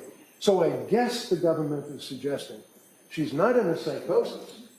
So she's Googling Miralax because the doctor earlier that day told her that the baby Cora needed Miralax. Why would she do that? Because remember the government's opening when they told you she wasn't suffering from the psychosis. She was a woman that didn't want to live her life anymore, wasn't happy being a mother, didn't want to live that life. So she's going to kill her kids and hopefully throw herself out the window and not paralyze herself, and then she could run off into the sunset, I guess. That's what their theory was. Along with the fact that it wasn't a real good suicide, it was fake. Well, now we know, don't we? The mess that this young lady was in her brain, my brain is being damaged. I will never be better. That's the evidence. That's the evidence that we have in this case. Burden of proof is on them to prove to you that at the time that she killed these 3 beautiful kids, that she just wanted to move on with her life. And I suggest to you, just as there's no chicken nugget residue, and then when you look at those photographs, there's a slice of a cucumber, there's a slice of a carrot, there's no chicken nuggets in that bowl. Patrick wouldn't know what the kids were eating. She was the one that would cook their dinner. She was in the refrigerator, but the guy yesterday is like, oh no. Patrick said that the child was eating the chicken McNuggets in the bowl. No, she was getting food out for the 2 kids, not the little baby, 2 kids for dinner. There's no evidence that she's lying. There's no evidence that she's malingering. And finally, you remember there was a big deal about whether or not the voices are within the head or whether or not they're outside of the head. Dr. Resnick's article with the largest research on voices malingering in the world indicates that 38% of almost 1,000 people that were examined report voices from inside their head. And it stops. You're going to buy that guy yesterday? He doesn't know what he's talking about. This young lady is not guilty of the killing of her children because she was suffering from a disease and defect, as His Honor instructed you. And they're not going to be able to prove otherwise. And it's their burden, not ours. Thank you.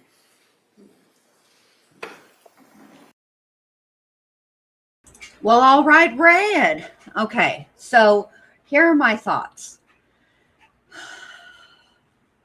First of all,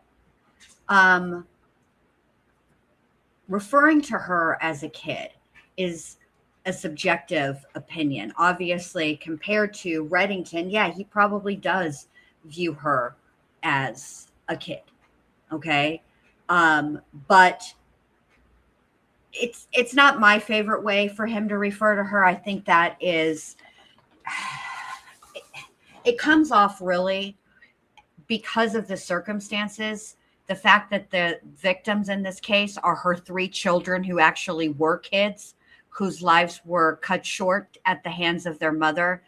It's not good optics. I wouldn't have used those words. I think that I don't think it's going to really, it shouldn't, play into the jury's deliberations. I will say that I think the friendship door is permanently closed between him and the prosecutor's table, although clearly by the laying down of the 3 quarters, he would be open to a game of pool, 3 of them exactly, to settle this case. I think that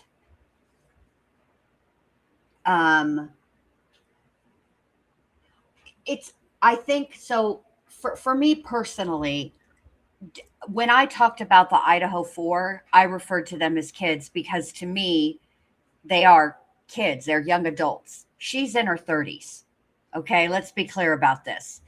But I think there's one thing in doing it in like your everyday vernacular. It's another to do that in front of a jury. That's very different.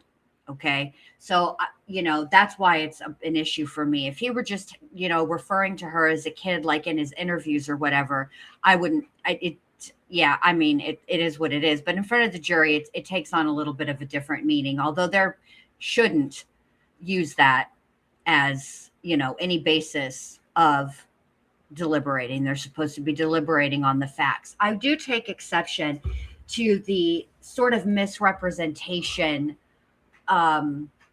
because I wouldn't even say that. I'm going to use his parlance, manipulation. Lindsay Clancy, so medical testimony presented during her trial revealed that Lindsay's throat and voice box cartilage were damaged as a result of her suicide attempt. To use the parlance crushed when you're speaking at closing arguments in front of the jury implies that she wouldn't have been able to breathe. The truth of the matter is there was damage to her voice box cartilage. Would she have been able to speak or wouldn't she have been able to speak? I don't know. I will say that overall, his closing was theatrical, but I'm not going to take away points from, I believe that if Reddington were to take the online quiz about which Hogwarts house he would fall into, I believe he is a Slytherin. And that's not always a bad thing. I know people have that. He might be more like Harry Potter, where he could be in both Slytherin or Gryffindor. So therefore, I'm not going to take away points from either Gryffindor or Slytherin, okay? Because of the theatrics. I think that he's advocating for his client. I think that he is needs to be impassioned. These are closing arguments. I think that's important. I think he drove home his points.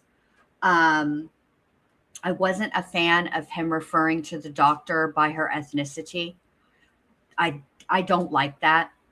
That's just me. I don't know how that'll play with the jury, but I think that I think he overall did a good job. Now we'll see if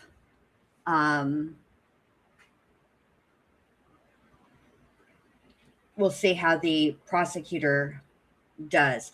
I also think that the friendship door will always be closed between Reddington and Dr. Mack. They're not going to be friends. Should Reddington have another case where his client needs an evaluation for mental health, I do not think that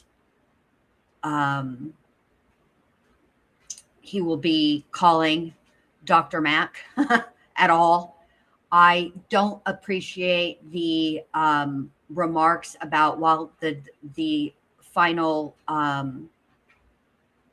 expert was testifying. I don't appreciate him like diminishing the testimony because he was looking up to the, what did he say, high heavens, giving his testimony. Sometimes people look up because they're thinking. Sometimes people look up because it's a lie. It will be up to the jury what weight, or if any, they give that rebuttal witness's testimony. However, I will say I notice a very distinct shift between opening statements and closing statements in Reddington. We know that Reddington has been alerted to a TikToker. And we went through the voir dire. Ultimately, she was not allowed to testify. But something tells me that he's been checking out the tickety talks. And I say this because of this, of especially that last little bit. There's been, during his opening, there was no shade thrown at Patrick Clancy. But during his closing, there certainly was. And I don't know what that's about. I don't know if he is using the tickety talks as a way to test the temperature, reading the room, as it were, because the people who are on social media can be potential jurors. I don't know if that's what that was about. I'm not a fan. I don't think that was a good look because, quite frankly, the jury is going to remember he's said, and there have been reports from inside of the courtroom that the jury is very attentive. They're taking notes. They're paying attention to everything. I don't think that was a good move because it contradicts his opening statements, really, about his view of Patrick. I will say that I did chuckle when he used the term wicked smart. It's a Boston thing. It's a Massachusetts thing. And I have always enjoyed that phrase. So there you have it. I want to say, welcome in to everybody who's just joined us. Thank you for being here. I appreciate it so much. Now, let's see. What I'm really interested in is if the Commonwealth will be able to come back from their theory of the crime in their opening statements, not fitting the testimony of their own rebuttal witnesses. That's what I'm curious about. They have got to do some major damage control there.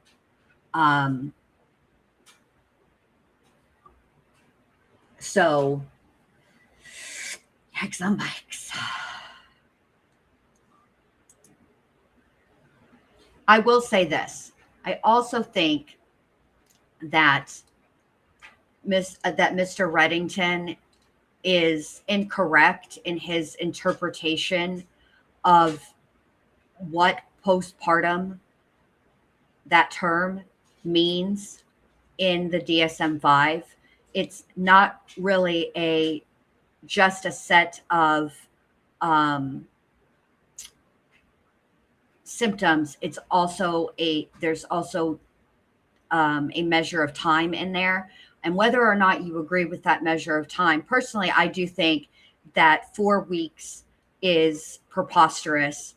The research shows that hormone levels and all of those things, I think that the length of time to be considered in a woman to be considered postpartum should be much longer. I think that there's much more research needed, and I do think in that way he's right. But so there you go. All right, here we go.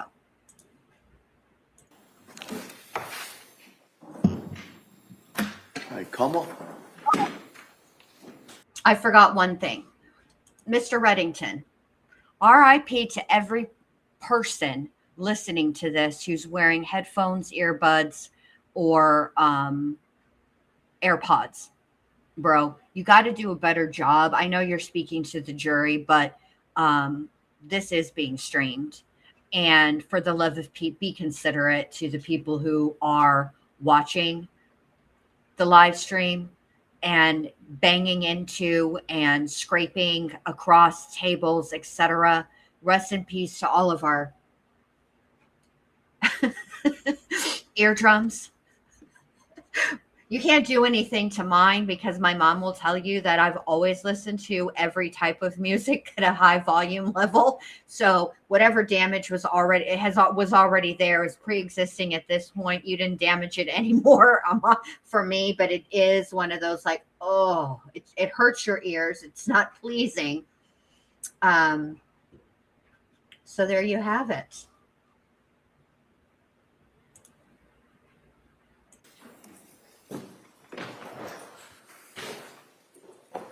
I will say this, as far as Reddington referring to the doctor by her ethnicity, I would not go so far as to say that I believe that Reddington is a racist, because I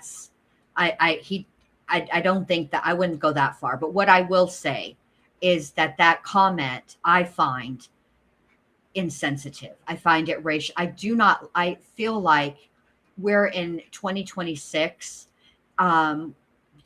He's giving a closing argument in front of the jury, not filling out either a census form or a voter registration or any type of form that requires the person to disclose their race, ethnicity. And therefore, I think that it's inappropriate in 2026 to refer to anybody by their race. I think it's insensitive and inappropriate. That's what I'll say. Do fucking better, Reddington. Come on, bro. All right. Now, for real.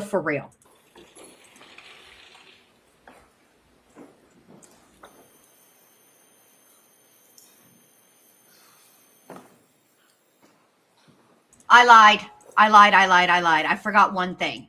I will say that I have noticed that through the majority of the defense's presentation of their case, of their witnesses and testimony and evidence, etc., Lindsay Clancy did not get emotional. However, today is a different story. I'm just making comment that I observed it. I just want you guys to know I did see it. They're clearly sharing more Altoids. Yay. That's all I got.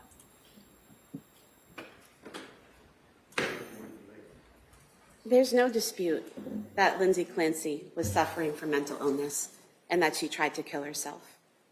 There's no dispute about that. All of the evidence that you've heard, even the experts that the Commonwealth put before you, say that she was suffering from mental illness and she tried to kill herself. That's not the issue in this trial. The issue is whether, at the time she killed Cora Dawson, and Callan. She knew the difference between right and wrong, and whether she could conform her behavior to the requirements of the law. This case is not about our mental health system or how it treats women or what's in the DSM-5 and what's not. That's a distraction to get you angry and passionate about an important issue, but an issue that's not on trial here. What's on trial here, what the issue is here, is what Lindsay Clancy did the night of January 24th, 2023, and what her mental state was at the time.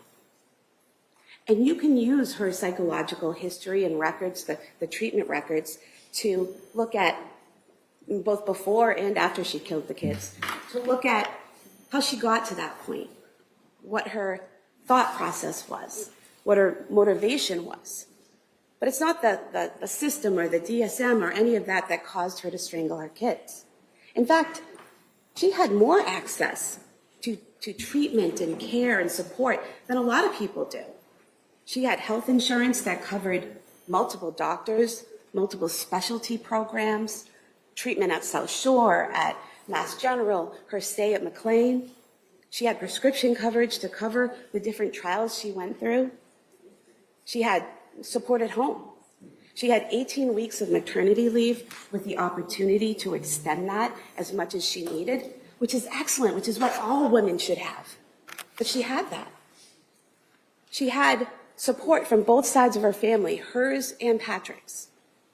The two older kids, Cora and Dawson, were in preschool 3.5 days a week.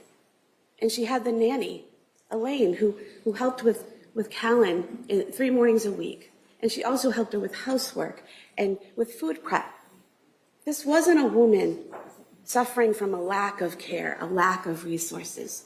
She had an abundance of help, an abundance of care. She had all of that and more. And, you know, this doesn't mean that she wasn't struggling, that she wasn't dealing with mental health issues. She was. She had depression. And whether that's from bipolar or major depressive disorder or postpartum depression, it all boils down to she was depressed, right? And she was trying to deal with that, trying to get help for that. But it wasn't the fault of the providers that she was struggling with this or that she wasn't getting better. They were doing the best they could. You have the records, you heard the testimony. They were doing the best they could with the information she provided them. And that wasn't always accurate information. That wasn't always the full picture. And they were doing the best they could with her level of cooperation and compliance with the plan. Take her medications. You know from the records and from the pill bottles what she was prescribed and how she was supposed to take those medications. And you know from the pill bottles what she actually took. And sometimes those two things didn't align with what she told her providers, what she told Patrick, what she told her mother. You take the Zoloft, for example. The prescription was for 1 25 milligram pill a day for 7 days, and then to go up to the 50 milligrams after 7 days. She told Dr. Tufts that she took the pills as prescribed for 7 days, went up on the 8th day to 50 milligrams, and that's when she had the insomnia and the other side effects and symptoms. She told Patrick that she took the pills for 7 days and they had no effect, so she called Dr. Tufts, who then told her to increase the dose. Well, you know what she told Patrick is not accurate because the pill bottle says, take it for a week and then increase it. That was the plan from the beginning. That wasn't the result of a phone call to Dr. Tufts. And you know what she told Dr. Tufts isn't accurate either because only 7 pills were taken from the bottle. So that leaves you 2 options. Either she took the medication as prescribed, 1 pill a day for 7 days, and then didn't increase it, which she says is what caused the side effects and the insomnia, or what she did was not take it as prescribed. She didn't do it 7 days and ease into it and then increase it. She either missed a dose or increased it early before she was supposed to. Either scenario is not good. She knows as a nurse the importance of following the instructions of your medications. She knows how important it is to follow the plan and do what's on the bottle and do what your provider tells you and to give that accurate information to your provider. She didn't say, I went up to 50 too early. Maybe they could have adjusted that and tried the 25 milligram for longer and eased her into it. But no, she told her that she did what she was told and then went up and had these problems. So you can see that in a lot of the medications she has. You have the pill bottles that were turned in by Patrick, and a lot of them don't even have many pills missing from the bottles. Some of them have none. The Buspar prescription, the first one, there's only 2 pills missing. The second prescription, no pills missing. The Lamictal, she never took those pills at all until the night she tried to kill herself. So there's a lack of compliance there, a lack of follow-through, a lack of communication with her providers about what was happening with her and how she was taking the medications. And defense wants you to believe that this is a woman who's begging for help and willing to do anything and everything her providers tell her to do to get better. And she was asking for help. She wanted help. She wanted to get better. But she wanted to get better on her own terms, doing things her way, the way she thought she should do them. And as a nurse, she knew that's not the right way to approach it. She knew that an accurate medical history, accurate information about your side effects and symptoms, what your thoughts are, that's important for your providers to know. And she didn't do it. And it seems that the reason that she's not necessarily fully compliant and she's doing what she wants to do is she has this desire to be herself again. She just wants to go back to who she was. And she wants it now. And she doesn't want any side effects. She just wants to be herself again and wants it now. And that's understandable. That's relatable, to want to get that magic pill that will fix you immediately and you can go back to being yourself. But she knew that's not how it worked. And you know that's what she was thinking, because in the searches on her phone, she's searching for things like, which antidepressant works the fastest? How fast does Wellbutrin work? And she's searching all of these different medications for the side effects and symptoms, some of them that she never even discusses with her doctors. And, again, it's relatable that she wants to get back to where she was, but she had discussions with her providers about how these medications work and that it takes time for them to get into your system and it takes time for them to work. She even texted her mother about that, about how she knew that she had to be patient, that it took weeks for the amitriptyline, for example, to get into her system and worked. And she knew all of this, and she couldn't be patient. She couldn't wait. She wanted faster. She even told Dr. Tufts, it's a note in the records, that she knew the problem was that she wasn't focusing on one provider and following one plan. She knew that going from doctor to doctor, practice to practice, South Shore to MGH, to different programs, not the best way to deal with the situation. She said it in her own words to Dr. Tufts, you need to stick with one provider and stick with one plan to see if it works. And she actually turned down help from at least 2 locations at various points. We talked a lot about the women and infants records, and you don't have to believe what I say about them or the witnesses say about them or defense. You can look at the records themselves. Page 9, it says right there, Patrick was the one who said over-medication was the issue. Not the doctors there, not the people evaluating her. What they put was depression, RO, rule out adverse medication effects. That means they have to look into it to see if medication's a problem.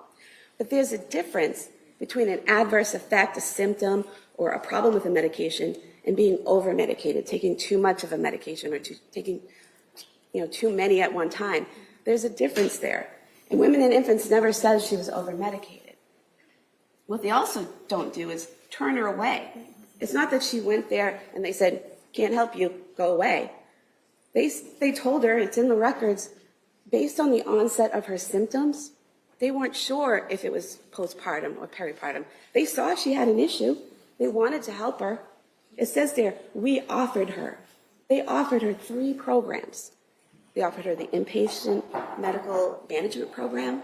They offered her a partial hospitalization program for general mental health. And they offered her an outpatient program. It shows they put a lot of thought into that, into offering her this care. when they gave her 3 separate options, considering she's a young mom, maybe she doesn't want to be away from home, but we'll give her the option of being in the hospital and getting her medications right. But we'll also give her the option of the partial hospitalization where she can, be here during the day and go home to her kids in the evening. And then that third option of being an outpatient and being able to be at home with her kids and come in for appointments. It was very thoughtful of them. It was very well planned out to give her these 3 options. And it's kind of the exact opposite of just turning someone away and saying, go away, we can't help you. And her response, I'm going to talk to my provider about it for guidance. And she goes to Dr. Tufts. She sees Gelada at some point.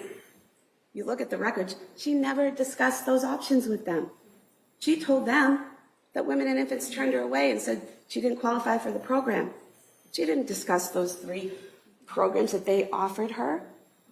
So basically, they give her this offer of help, 3 different forms of help, and she says, no, doesn't want to do them, and doesn't discuss it with her provider. And also that first time she goes to Mass General, to the emergency room, they offer her a bed at McLean, and she turns it down. She wants help. No one's saying she doesn't want help, but she's making these decisions and doing these things that aren't helping her get help, that are turning away help, because she wants the help in a certain way, in a certain time frame.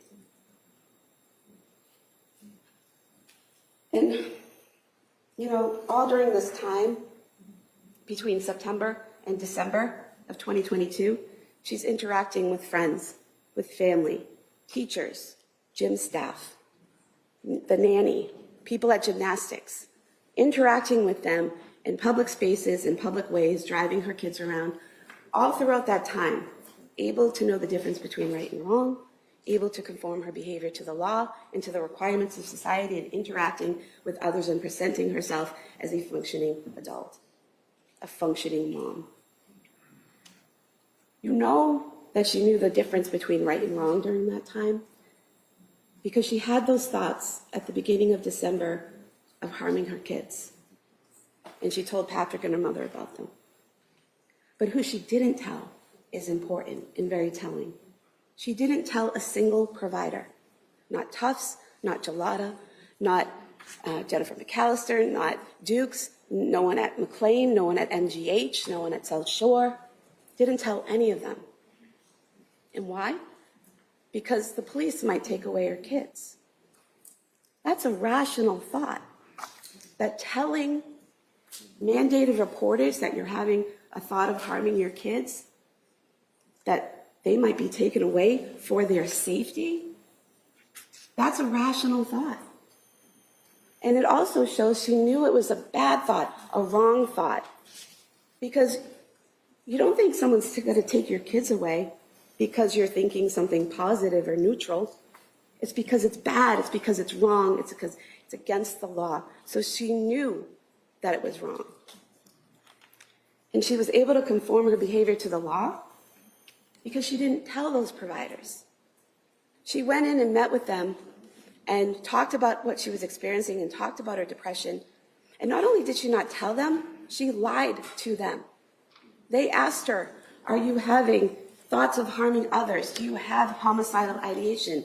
She told Tufts no. She told Gelada no. She told Dukes no. She told Goodhart no. Every day at McLean, she said no. At MGH, she said no.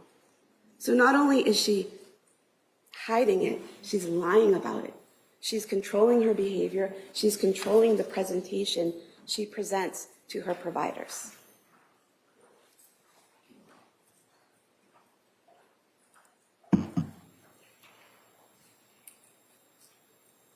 And then we get to her being admitted to McLean. You know, up to that point, all of the drugs she's taken from September through December, they weren't given at the same time. The most she ever had at one time was 2 to 3 medications. And usually if it was 3, that third medication was the Benadryl or the hydroxyzine that's like Benadryl, or the Ativan or Valium as needed for anxiety. But most of the time it was 2 medications. And the way they did those medications, you heard from Dr. Satoff, a man who's examined thousands of patients with psychosis, who's treated women with postpartum psychosis, who's treated women who have killed their children, that man who apparently has no expertise. You heard from him that the medication trials were reasonable and rational. She tried a medication, it didn't work, or they had side effects, they stopped the medication. They tried something else. They tried a different combination. And unfortunately, with mental health, there's no blood test or CAT scan or MRI that you can do that says, well, you have bipolar or you have schizophrenia. It unfortunately doesn't work like that. So what the providers have to do is rely on what the patient's telling them. Hope that information is accurate. Rely on what they're observing about the patient and make a diagnosis. And then based on that diagnosis, have a treatment plan. And every patient reacts differently to medication. One patient could do fine on it, the next not. So they have to do that trial and error process, and it's normal, it's typical, it's reasonable. And that's what they did for her. And even if you believe that the number of different medications she took over that time or the combination of those medications affected her negatively, after McLean, they were out of her system. Some of them had been out of her system for months. Zoloft, she stopped in October. Other pills she stopped in November or December. And that last one, the Seroquel, that she really had a bad reaction to, is out of her system.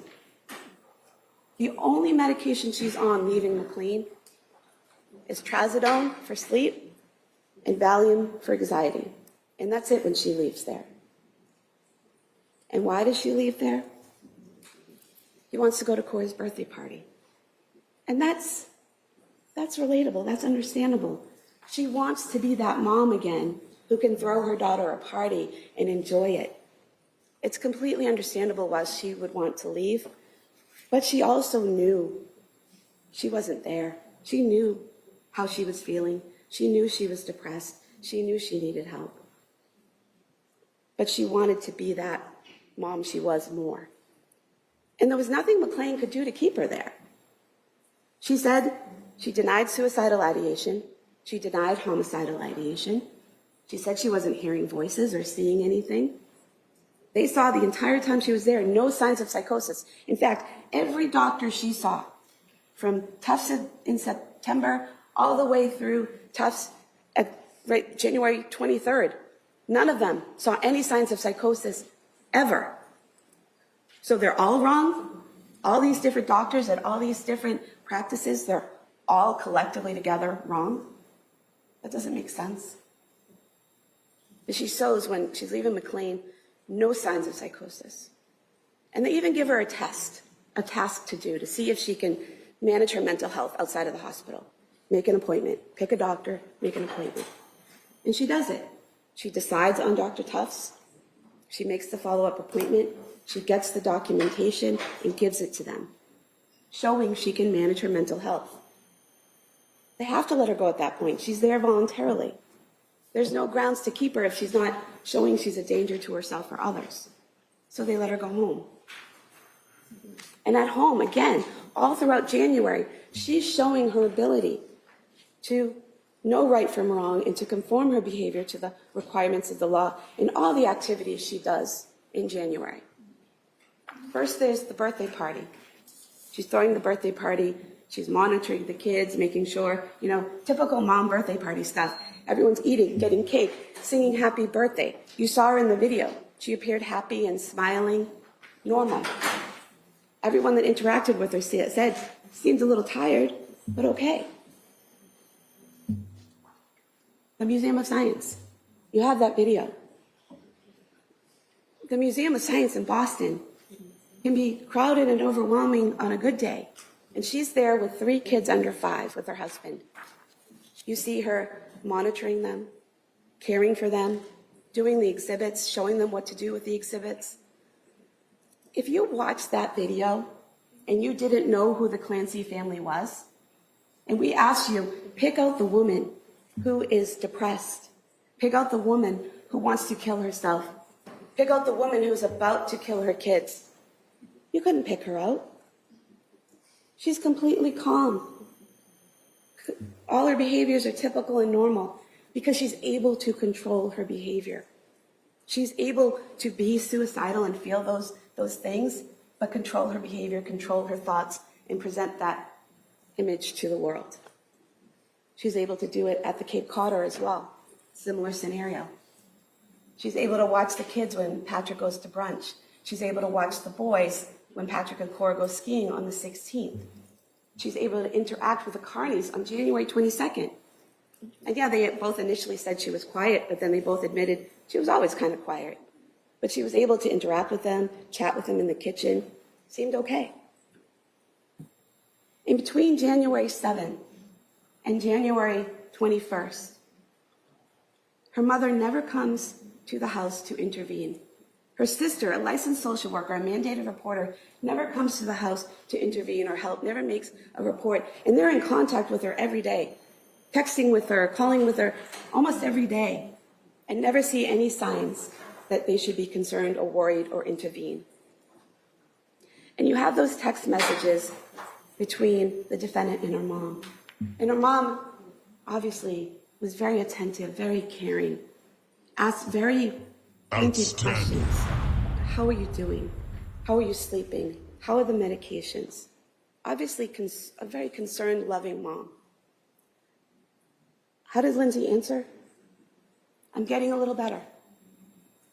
I'm sleeping better. She said the only time her sleep was interrupted is if Cora had a bellyache or one of the kids was up. But she's doing better every day. She's sleeping better. She's feeling better. She still says, I'm not myself. I'm not where I want to be, but she's moving in the right direction. And we have that text from her mom the day she leaves on the 22nd, headed back home. I'm glad to see you're doing so much better. Now her mom now wants you to believe that she lied to her, that she wasn't doing better and she was just trying to encourage her. But there are so many things you can say to your daughter who's struggling with mental health other than lie to her if you want to encourage her. You know, you've got this. Take it day by day. I'm here for you. We're going to get through this. But she wants you to think she lied to her when she said she was doing better. But you know that wasn't a lie. You know that she was doing better, or seemed to be, and that her mom said, I'm glad you're doing so much better, because Patrick said the same thing. He said she was doing better in January. Every day was better. The 24th was the best day. They had hope, because that's what she wanted to show them. The only person during that time that she gave even a little glimpse of maybe she wasn't doing that much better was Dr. Tufts. And she told Dr. Tufts that she was feeling depressed, which is why Dr. Tufts prescribed the 10 milligrams of amitriptyline a day. Very low dose. And then she told Dr. Tufts again, still not helping. And so Dr. Tufts raised it to the 20 milligrams. Again, a very low dose, a dose a child could take. And that shows how cautious and conservative Dr. Tufts was being in the treatment of this patient who had had those interactions with medications previously. She was being cautious and conservative and acting with care for the patient by slowly increasing the medication. But even with Dr. Tufts, she still denied having a suicide plan, denied wanting to hurt anyone else, denied voices, denied visual hallucinations, showed no signs of psychosis. All the way up to January 23rd, nothing. And if you look at their journal, you look at this journal that defense counsel showed you, she's very detailed, excuse me, about when she took medication, what she took, the amounts she took, what the effect was for months, starting in October and going all the way up to January. And where it stops, January 18th. Someone who's been so meticulous about everything all the way up to January 18th, and it just stops. And it's as if she's decided she's done trying. She's decided that it's too much and she doesn't want to do it anymore. And so she just stops keeping track of the prescriptions. And then we get to January 24th. Everything that happened that day, every person she interacted with, every situation she was in, shows you she knew the difference between right and wrong, and she could conform her behavior to the law. The doctor's appointment first thing in the morning. She's able to drive there. She's able to interact with medical professionals. She's able to seem absolutely fine and normal. And this is a doctor who's treated the kids since Cora was a baby. This is a pediatrician who's known the family and has known Lindsay for almost 5 years. A woman who's trained in recognizing the signs of postpartum depression. She told you she looks for flat affect, she looks for teariness, and some other things that she told you. She saw none of that. She was able to control herself and interact with her in a perfectly normal, concerned mother way. Able to get home from that appointment. She plays with the kids, she takes them outside, she's sending those messages and photos to her mom and to Patrick, basically saying, look, this is a good day. I'm having a good day. Everything's good. I'm getting better. Here's proof. This is what I'm doing. You start to see the planning at about 4 o'clock in the afternoon. When this is on her phone, you can see her search for Miralax, kids Miralax at 4:02. And then a little while later at 4:13, you see her search for takeout from 3V. And then immediately after, she does the Apple Maps search to see how long it takes to get to 3V. Well, defense wants you to believe that, she was checking that because she didn't want him gone for too long. She wanted him home. She was in distress. If you're in distress, don't send him anywhere. Make food at home, have him cook, get delivery, get DoorDash. Go to one of the other restaurants that Patrick mentioned that were 2 minutes down the road. And she didn't have to look up on Apple Maps to see where this restaurant was. You heard from Patrick, they had been there at least 3 times in the months before. She had lived in that area for 4 years. She knew where it was. She knew generally how long it would take to get there. What she needed to know was how long specifically on that night it would take to get there. Because she knew she would have a limited amount of time to do what she wanted to do. And what she had decided to do was to kill the children and then kill herself. And so she needed to know, not generally, but exactly how much time will I have. And then obviously sees that that's not enough time. So then she searches CVS. And not only does she search CVS, she calls them. Calls them and asks them if they have kids Miralax, and they say no, but they have Pedialax and one other medication. And then she asks, is it in stock? Because she needs to know not only what they have, but is it in stock? Because she's adding to this errand that she's sending Patrick out on. And she has to make sure she's not interrupted. She doesn't want that call at 5:33. She wants him to go to CVS and have the medication there and get it and then go on to 3V so she has time to do what she needs to do. So that's why she's calling to see what they have and make sure it's in stock. It's a level of planning there and thinking and decision making that Dr. Satoff referenced. And then after that, she texts Patrick, it's been a long day, can we do 3V? And he's on board with that. And she's like, okay, check out the menu, let's get on this. And he asks her what she's getting. She tells him the Mediterranean Power Bowl. He says he's getting the pork belly risotto. 5:10 p.m., she's calling that order in. She's talking to the hostess. She gets the order accurate. She is able to answer questions about how she wants her food.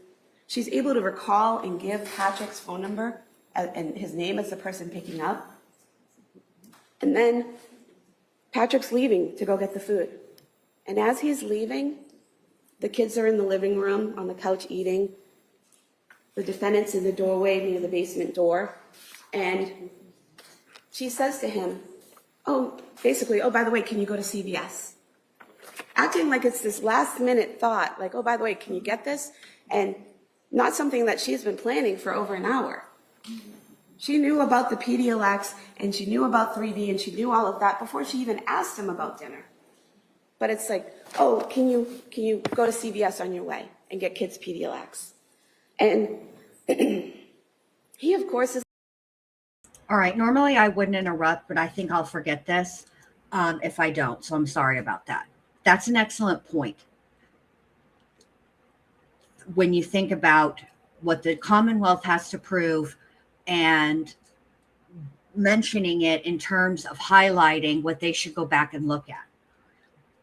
That's an excellent point, that she appears to be giving this CVS request to Patrick as an, oh crap, by the way, on the way, could you get this? Could you stop at the CVS and get this? When the truth of the matter is she'd been looking at it over an hour prior. That is an excellent point for the Commonwealth to make to the jury, respective to her state of mind at the time. Was she in a state of psychosis? Now, I will say, to be fair, okay, there has been testimony that there can be acts made by a person who is in a state of psychosis that appear rational, linear, etc., to outsiders. And I think the jury is going to, obviously, they have a very, very tough decision. But I think, for my opinion, when you look at the totality of everything, which is more likely? Was she in a state of psychosis and was able to fool everybody? Was she that good at masking? Because masking, y'all, implies the knowledge that you need to mask in the first place. You need to act like everything is okay in the first place. That's going to be a sticking point, I think, for the jury. Like, sure, I'll get that. And he heads out the door at 5:15. And you know that's the time he leaves, because he says to her, yeah, just text it to me. And that's such a normal kind of interaction that we have in your common sense and life experience. You're headed out the door to run an errand and someone in your home says, oh, while you're out, could you get me X, Y, and Z? And you're like, yeah, sure, just text it to me. Because you don't want to get there and be like, oh, what did they want me to get? It's such a normal interaction, right? Can you get this for me? Sure, text it to me. And he heads out the door and she texts it to him at 5:15 p.m. And then he goes to CVS, even though she's told him what to get and they have it, he still makes that call at 5:33. She calls him back at 5:34, and then he heads out to 3V and then comes home. And when he gets home, puts the things on the counter, and it's quiet. It's quiet in a way that a house with 3 kids under 5 should not be during waking hours. So he calls out to them, no answer. He goes to the basement door and opens it and yells down, and no answer. And he closes the door. He calls her phone, no answer. He goes upstairs and is able to unlock the door and see the blood and see the window open and go down to her. And when he goes down to her, she's no longer actively bleeding. He doesn't have to put pressure on any of her wounds. And he says to her, what did you do? And her response is, I tried to kill myself. And then it's, where are the kids? In the basement. It's not, I heard a voice, I was compelled to do this, I didn't want to do this. Go help the kids. They're hurt, they're in the basement, go save them. No. It's, I tried to kill myself, and the kids are in the basement. And defense wants you to believe that conversation couldn't have happened because of how she sounded on the 911 call. But you heard from the doctors, people can deteriorate over time. When he first gets there, she's able to talk to him. And as that progresses, she's losing the ability to talk. And there's nothing in the medical records about her throat being crushed or her thyroid being crushed. You can look at that. Her thyroid was bruised, her vertebrae were broken, but her throat wasn't crushed. She had the ability to make sound and to communicate. And if you listen to the 911, he's talking to her, and then he's answering the 911 dispatchers about what she said. So even if we can't hear her clearly and we can't understand what she was saying, he could.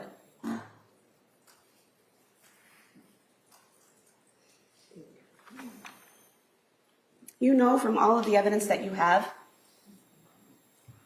putting aside the experts, but all the evidence you have in terms of crime scene photos and videos and the witness testimony and all the medical records, you know how she killed them, where she killed them, what time she killed them, and the order that she killed them in.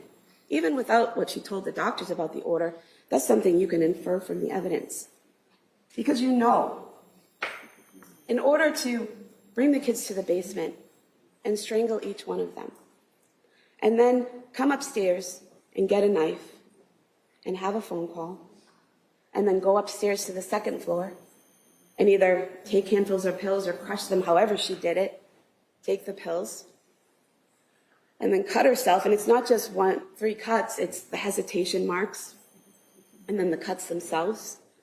And then you know she bled in a couple spots for a little while, because you heard from Sherry Crook how the pooling in front of the mirror is someone, basically the blood dropping down and someone there for a period of time.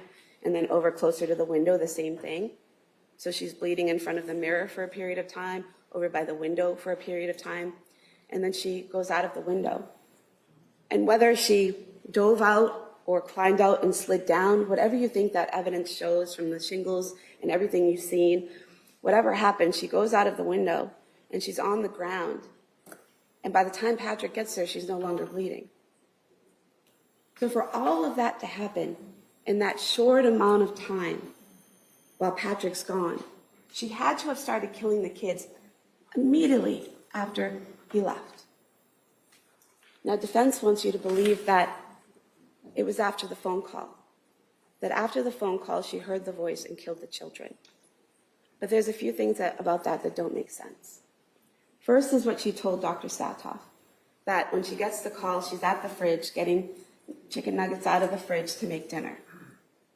You heard from Patrick, when he's leaving, Dawson is sitting on the couch eating chicken nuggets and green beans out of a bowl. There's the crime scene photo of 2 bowls on the couch. Yes, the pink one seems to have some vegetables in it, but there's the blue one there as well. And Patrick saw Dawson eating the chicken nuggets and green beans. So why would the defendant make that up? Why would she say she's doing that during the phone call? Because if she's already killed the kids because of a voice and being compelled and it being against her will and she's like a puppet, then she can't get a call and miss it and then call the person back and have a conversation and then hang up. A puppet can't do those things. Those are decisions and choices and actions that she's controlling. So she has to explain away the phone call because her behavior and her ability to have the phone call don't make sense if she's being compelled by her voice, if she's not in control. And you, further on that, you have the phone. You have the flights climbed.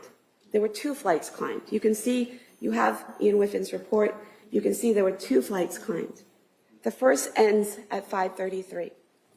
So it makes sense that she has killed the kids in the basement and she has come up the stairs, and at 5:33, she's in the kitchen and she's getting the knife. And then Patrick calls. Everything she's done, everything from the research to making sure what they have, to telling him to get it, to making sure it's on stock, all of that, and he still calls her, he still interrupts her. And then she gets the knife and she goes upstairs, and she's at the top of the stairs by 5:38. So the phone calls from 5:33 to just before 5:35. So if you want to believe that the voice happened after the call, and the killing of the kids happened after the call, between 5:33 and 5:38, she doesn't go down and come back up and come back up and come back up. There's nothing on that phone about that. And there wouldn't be enough time for her to bring those kids down to the basement and strangle each one in 3 minutes. You heard from the doctors, and Dr. Lapisato included, it could take up to 30 seconds for each child to go unconscious. And then strangulation would have to continue for another 1 to 2 minutes to cause death. And Dr. Lapisato wanted you to believe that the band could just stay there around their necks by themselves. But you have the bands. They're exercise bands. You pull them, they resist, you let go, they snap back. I had to hold them up to show her in circles like around someone's neck. And when I let go, they expanded. They don't stay around someone's neck on their own. You have to pull them.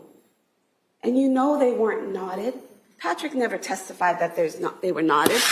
So I'll take this one. He testified that he didn't have a clear memory, but he remembered that they were possibly looped. And I asked him, like, when you're tying your shoe, that first loop before you do a bow? And he said, yeah, kind of like that.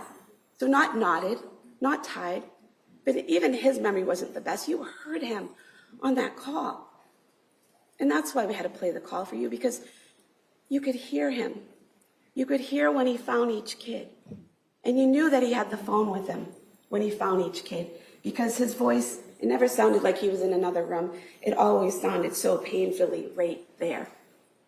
And so you know he's holding the phone and he's not untying knots, and he wouldn't have had the time to untie knots in that short amount of time. And then you have the firefighters looking in the window, seeing him with Dawson, and he's not untying a knot or unlooping something. They say they see him in an unwinding motion, unwrapping. That's why you had to listen to the 911, to show that she did stand over their limp bodies and strangle them for 1 to 2 minutes after they went unconscious. Because those weren't knotted, they weren't tied. They don't just stay there on their own.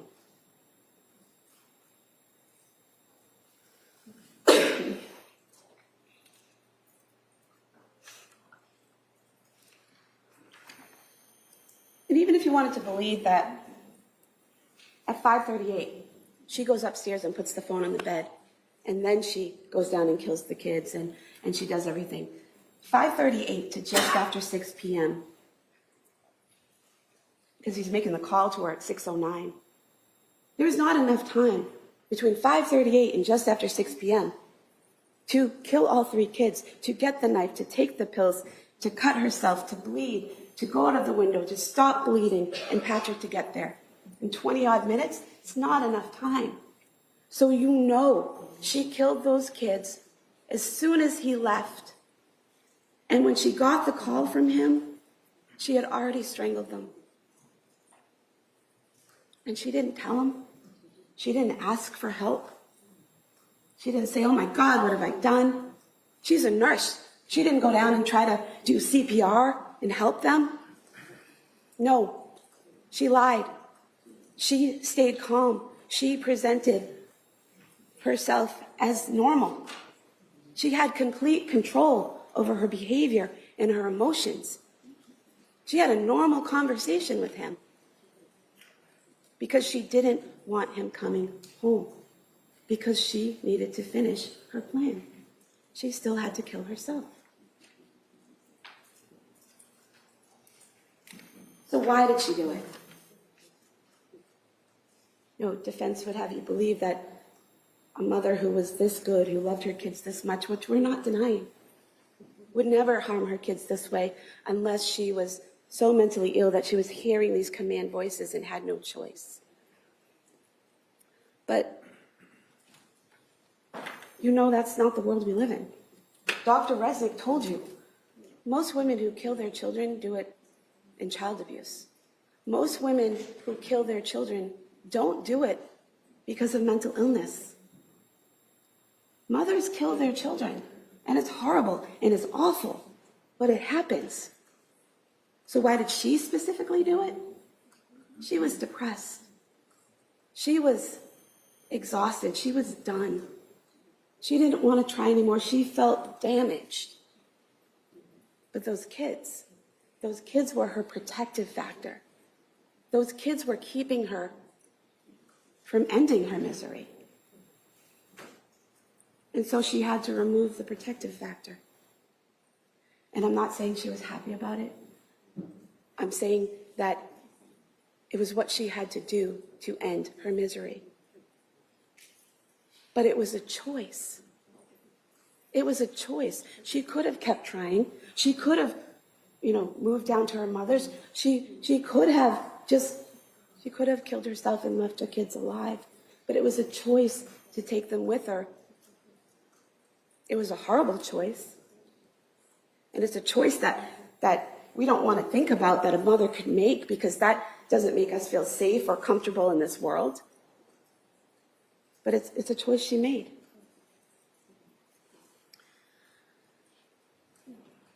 She knew it was wrong because she sent Patrick out to do it. She could conform her behavior because she waited until he was gone and didn't tell him what was going on those phone calls, didn't call 911 for help, didn't lock herself in a bathroom upon hearing this voice. She knew it was wrong. She didn't take advantage of this situation. She created this situation, this opportunity to do what she wanted.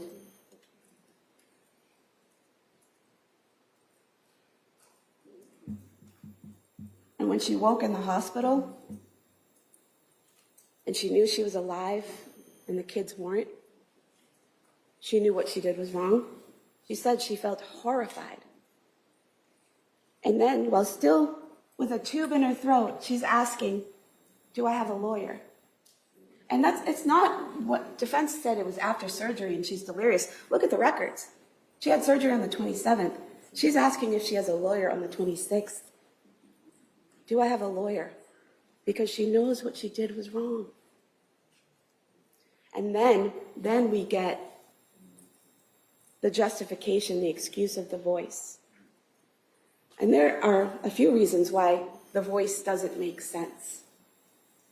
The first is she immediately obeyed it. Dr. Resnick, their expert, the one who knows everything about postpartum psychosis, he teaches other psychiatrists and psychologists. He writes books and chapters and articles about how this is a huge red flag if someone immediately obeys a voice.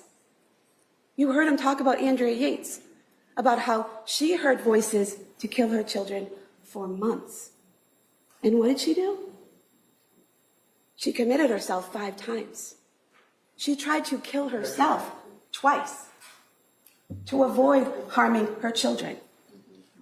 It is said that was all accurate. Let's move on from that. Lindsay Clancy hears his voice one time and does it. Doesn't try to lock herself in the bathroom, call Patrick, call 911. Doesn't try to leave. Leaving little children alone for 20, 30 minutes, not the greatest option, but it's better than killing them. She doesn't try any tactics to avoid the voice. She just obeys. Another red flag that Resnick was asked about and teaches and writes about is that she only heard the voice one time. She never heard it before, and she hasn't heard it since. So how that works. It's a red flag that she's making up the voice. Another one is that what she said the voice told her isn't consistent. At the hospital, she says the voice said, you have to kill your children so you can kill yourself because they'll suffer without you. What she tells a lot of the doctors is, it says, this is your last chance. You have to kill the kids so you can kill yourself. And then she tells the chaplain, a third version, you have to kill the kids so you can kill yourself because they're in danger. There's these 3 different versions. Another red flag, it doesn't make sense that she's saying the voice says all these different things. And then the fourth thing that doesn't make sense about the voice is that it's vague in its command. It doesn't tell her how to kill the kids, where, with what. Nothing. It says kill the kids so you can kill yourself. So she had to choose where, the basement. She had to choose how, strangulation. She had to choose with what? Exercise ban. Choose again, exercise ban. Choose again, exercise ban. She had to choose how to kill herself. Now, if you're being compelled by this voice and you have no free will whatsoever, you're just doing, your body's acting on the voice, why wouldn't you just kill yourself the same way you killed the children? You strangled them, you hang yourself. That's acting on compulsion. That's no choice.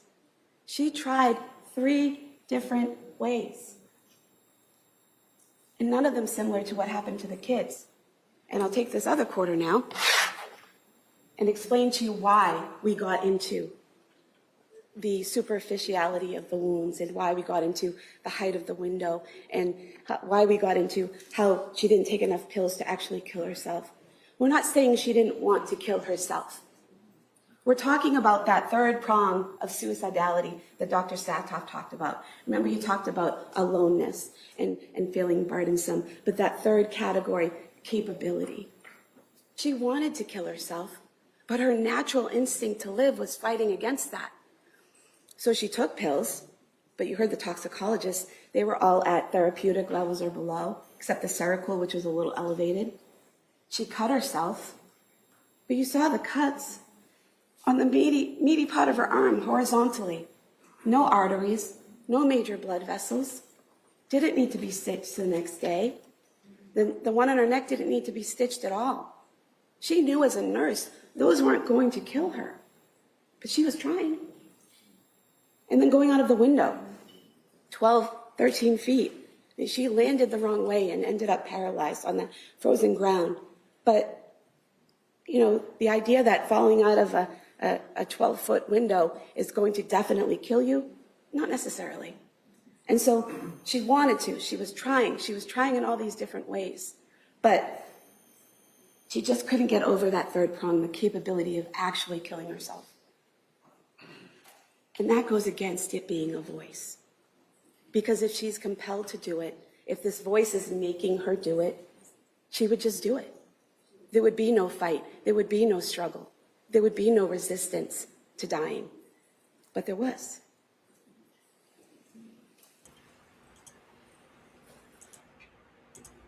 There it is, Nate. That's the why. Remember when they had that motions hearing? And she said that there was a why. That's her theory of the why, because there was no voice, because she couldn't overcome the body's, your brain's natural resistance to self-harm. That's her theory of why. I guess the third one is Dr. Zeisel. We've never said that he told the defendant what to say. Not one witness, not one piece of evidence. The only person that said that Dr. Zeisel, that we were trying to say Dr. Zeisel told her to make up the voice, is defense counsel. He's the only one that asked about it. He's the only one that brought it up. We have never said that in this courtroom, and no witness has said that we've asked. She knew what she did was wrong. She could conform her behavior to the law and chose not to. And she didn't expect to have any consequences because she expected to die with her children. And we get to what we have to prove is that first degree is deliberate premeditation and extreme atrocity and cruelty. You know it was deliberate premeditation because of the way she killed them and the way they died. And the order also shows a rationality. The order she killed them in. Because Cora and Dawson are older. If she had tried to strangle one in front of the other, they would have known this is bad. And they would have tried to intervene or run and hide. And she had a very limited time. She didn't have time to try to find a child who ran off and hid. So taking Dawson first and moving him to a separate room, having Cora stay with Callan and having Dawson go in another room, that's rational. That makes sense. That's ordered thinking. And we didn't show you that post that she made about Dawson being a handful and not being compliant to show she was a bad mom. We showed it to you because it proves she knew that he was a handful. She knew that he was less likely to be compliant, to just go along. She knew that he might struggle. And so it made sense rationally to remove him and separate him first and kill him first. And she brought him into that room, into the office, and closed the door, and she wrapped that band around his little neck. And she squeezed until he was unconscious. As the blood's pooling in his face and causing those blood vessels to burst, causing him pain and panic and confusion. And defense calls Dr. La Posada to say, no, it wasn't 20 or 30 seconds. It was only 5 or 10 seconds until he went unconscious.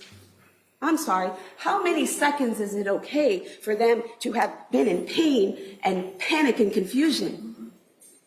How about it wasn't okay for 1 second for any of those children to feel that? And they all felt it, all for up to 30 seconds. And then she continued strangling their limp bodies for 1 to 2 minutes to make sure they were dead. Deliberate premeditation. And then extreme atrocity and cruelty. The indifference that she showed to their pain, to their struggle, to their suffering, leaving them there on the floor with the bands around their necks, completely indifferent, because she had a plan and she was following it through. Just think of that. The being strangled and the pain and the confusion that they're going through, and it's being done by their mom. Their mom is the one that's hurting them. Their mom is the one that's killing them. That's extreme atrocity and cruelty.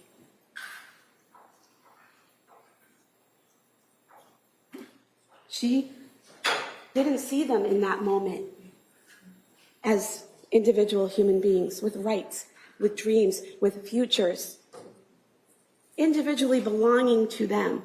You heard about the 3 kids. Cora wanted to be a doctor and a mom. Dawson wanted to be a firefighter. Callan never got the chance to dream. Who knows what future he would have dreamed for himself?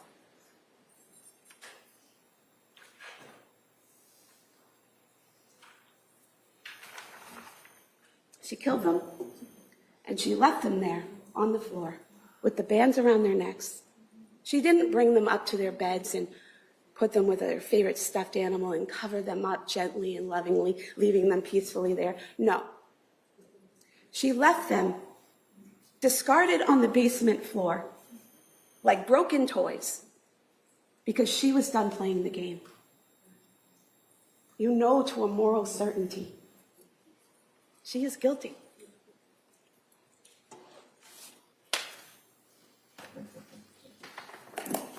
All right, thank you, counsel. No. Okay, just so you guys know that I am on the other screen. It's on Verdict Watch now. They've, obviously, because we're behind. So I'm paying attention. I'm making sure that should the jury render a quick verdict, right, while we're still going over these parts, we're not going to miss it. Don't y'all worry your pretty little heads. I got it completely under control now. For my analysis of Jennifer Sprague's closing, I think she did an amazing job. I think she hit every single point that she needed to hit to this jury to remind them of the evidence that they should be looking at, because that is what closing arguments really are. I will say that I do think that she softened her tone, which I think it was important. I think she absolutely needed to soften herself a lot. If I'm being honest, I would need to do the same thing if I were in her shoes. If I were prosecuting this case, it would be very difficult for me to not be harsh. I have a difficult time not being harsh. I'm only commenting on this case, and I'm not even hired to do it. It's just a choice. So I understand. I think that there are and this will the weight and credibility will be ultimately up to the jury, but I do think she made excellent points with the phone call. I know that there are people who feel that the phone call and her answering the phone call is indicative of postpartum psychosis or psychosis. I would submit to you that I disagree with that, and here's why. I disagree with that because ignore the if she were following a command voice, the command voice would be adamant. You must complete the task. There were two tasks, you guys. It wasn't just that she needed to take her children's lives. It was also that she needed to take her own life, which, by the way, according to her own statements, she needed to. The command voice was really more about her taking her own life. Do it now because he's out, right? Then the children, right? I think that her taking up those quarters was a good visual for the jury. Here he's thrown down the gauntlet. He will answer to it. Here's our response. This is our rebuttal to this challenge. Here you go. I thought that was a good move. I think that her closing argument was better by a long shot than her prosecuting this case. I'm not going to lie. I think she did far better in her closing argument, making a clear linear argument for the way that they view the evidence versus the way that evidence was presented in court. I will say that her pointing out that Lindsay had help, I would have left that out. Here's why. It's Lindsay and Patrick, through their jobs, had a level of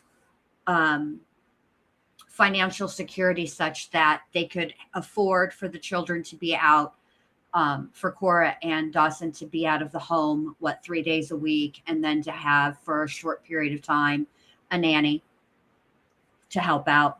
I'm not going to fault Lindsay for having help that I couldn't afford. That's not her fault. You know, I was poor because I had kids at 18. I mean, you know, it is what it is. If I could have afforded help, I would have had help. So I'm not going to fault her for that. And I don't think the jury will either. And I think it should be left out. I do think she recovered from that by admitting that that doesn't negate the fact that she was overwhelmed.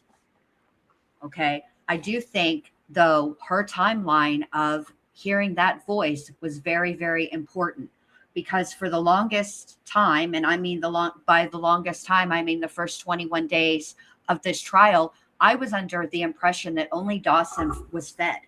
Not because anybody was being cruel to Cora or anything like that. I assumed incorrectly that the intention was to feed maybe Cora some of the risotto or the Power Bowl, because maybe Dawson wasn't a fan of the food that they had at 3V, or certainly not the food, the order that they put in for their dinner. And I didn't realize there was a thing on social media about that, Volley Beach Vibes, only because I've really tried to stay away from certain social media apps because I can't stand the buffoonery that's occurring. Like, I have a very low tolerance for that when it comes to trials. I think when you interject bullshit theories that are not based on evidence, you actually do a disservice to the victims of the crime. That's just my opinion, and I stay away from it because it gets me too yelly and ragey, and I don't need that for my life. I'm almost 50 years old. I'm sure at some point I'm going to start having wrinkles. I'm not trying to encourage that shit. by being ragey. I'm just not. Maybe that's selfish. I don't know. I think that her closing argument was the opposite of what Reddington accused the Commonwealth of doing, which is manipulating the evidence. Now, are there times, do I think, that there was a level of emotional manipulation on the part of the Commonwealth in the beginning of this case? Yeah, I do. I've admitted that. But I do think that she did a really good job cleaning it up, if I'm being honest. I don't know what impact it will have on the jury. But I do think that she presented really clear and convincing points in her closing argument respective to her, to what she believes is Lindsay Clancy's state of mind.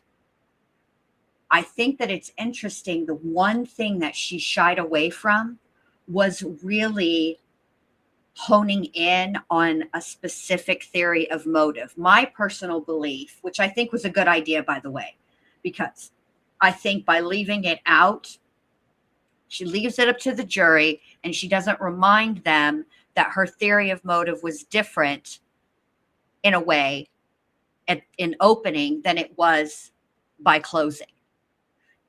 My personal opinion on the motive for Lindsay, I do think that it was altruistic filicide.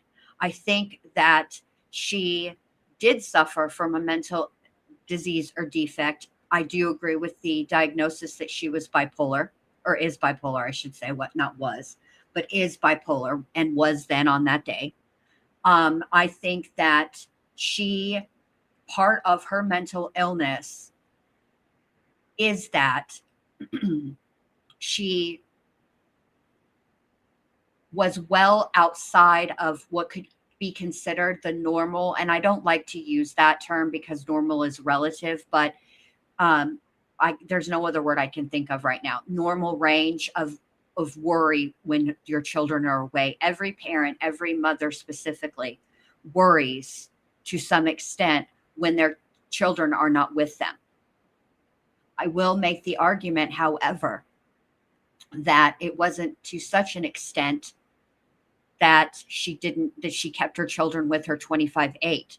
The kids did go to a day program, which I actually think was probably more, I think she did it for more of a benefit for them, really, because kids, it is important. Kids need to socialize with other children, and the dynamics that exist in a preschool program with other children are different than the dynamics that exist between siblings, and it's important for socialization. So I think that I think that was part of her mental illness. I think the only reason that she was able to let them go to school is because it was a benefit for them.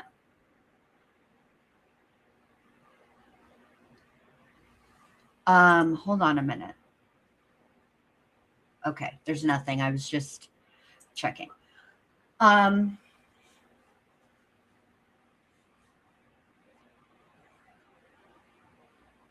think at the end of the day, really, the truth of the matter is this.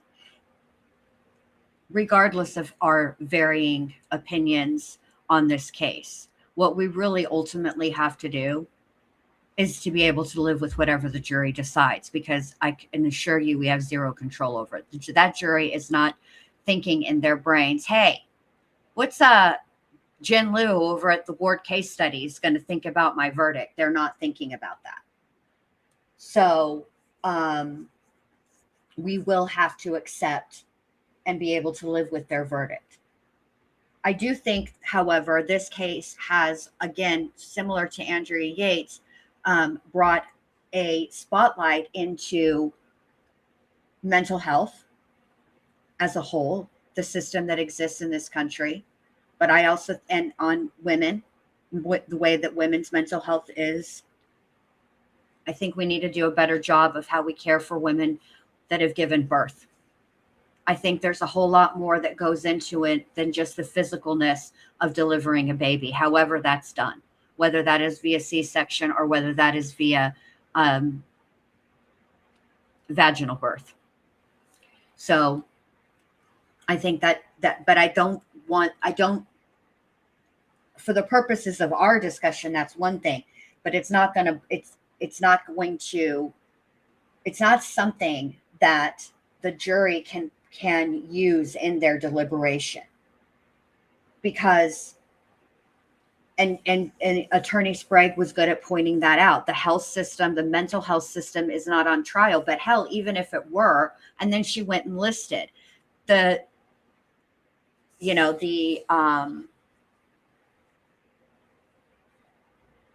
did try to help her, but there were things, and I will say this, there was an argument made by Reddington that the MMPI was the fail-safe to show that Lindsay Clancy was not malingering. However, it did indicate that she minimized her symptoms, which I would suggest to you, ladies and gentlemen, is a lie by omission. And the MMPI is designed to catch malingering, because underreporting, right, is not really what it's designed to catch. What it's designed to catch is overreporting,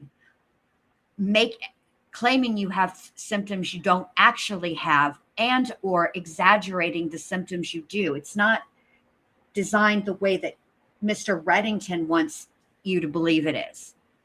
And it's not infallible. Okay? I do think that there is an important distinction between Andrea Yates and Lindsay Clancy on many levels, but I'll only address the one specifically pointed out in closing arguments. Attorney Sprague is correct. Andrea Yates did try a lot of things to resist the voices that told her to harm her children. She's accurate in that accounting. It's not conflated. It's not manipulated. She's accurate. It is what it is. Many people argue that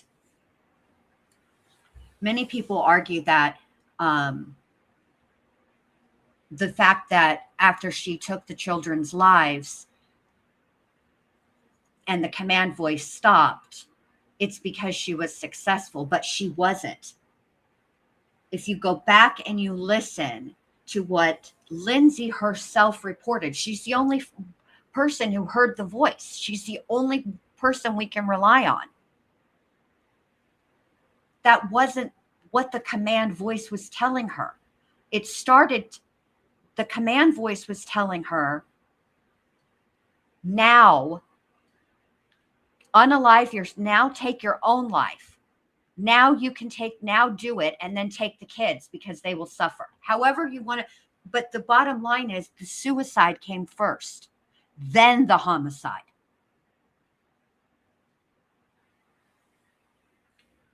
So if the command voice was insistent on her taking her own life, well, she wasn't successful taking her own life. So how come that command voice isn't back?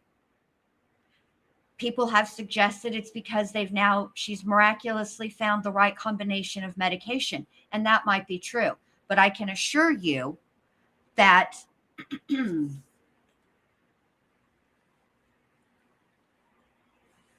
I find that very difficult to believe, given I can understand now in 2026, right? But what about right after the suit? What about right after the fact? Why wasn't she hearing the voice? She was not successful.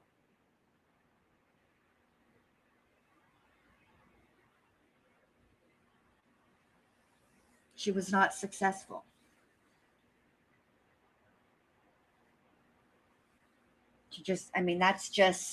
That's why, by her own reporting of what the voice said, that's why the voice doesn't make sense to me. Because in theory, up until the point when she was actually put on medication, the right medication, right? She should have been having that voice because she wasn't successful. I do think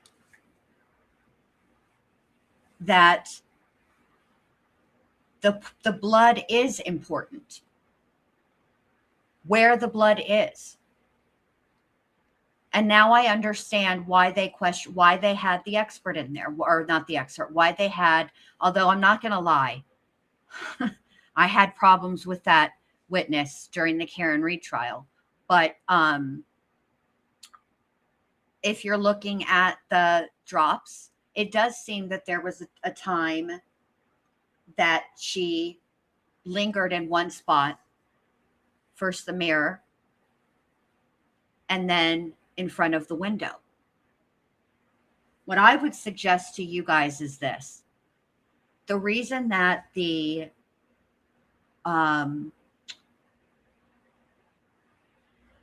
injuries to her neck and to her arms, why she stopped, is because I think that she could not overcome the mind's natural will for survival. And that's why she dove out the window. I think she thought it would be faster. I think she thought she could be successful if she dove out that window. What I'll say is this. My ultimate opinion at this point is, after all the evidence, all the testimony, I believe that Lindsay Clancy did suffer from a mental disease or defect. It was bipolar. But I do not believe that she was in a state of psychosis at the time that she committed the murders. I just don't. If I had to find her guilty because of that, I would find her criminally responsible, and I would find her guilty of second-degree murder. Although there are elements that exist in the in the instructions that do make me lean a little towards first-degree murder. I'm not going to lie. All right, so let's listen to the rest of these jury instructions, but we're going to listen to them at 1.25 because they're a little dry. All right, here we go. Members of the jury, been sitting here for a while. Anybody need a short break? I think that would. All right, they're going to take a short. So we're going to return now to the instructions they don't want a break. that I have. In rereading my instructions, I just kind of want to make sure that something's clear. So I'm going to ask you to go back to page 6. I think we were talking about murder in the second degree. Everybody get there.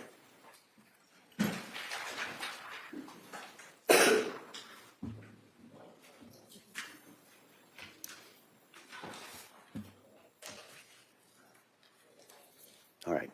And what I just kind of wanted to make clear, that you may consider the defendant's mental condition at the time of the killing, including any credible evidence of mental impairment or the effect on the defendant for consumption of prescription drugs, in determining any of the elements in the murder in the second degree charge as well. I mentioned that for some of the others, but specifically for the charge in murder in the second degree, there's an element regarding intent.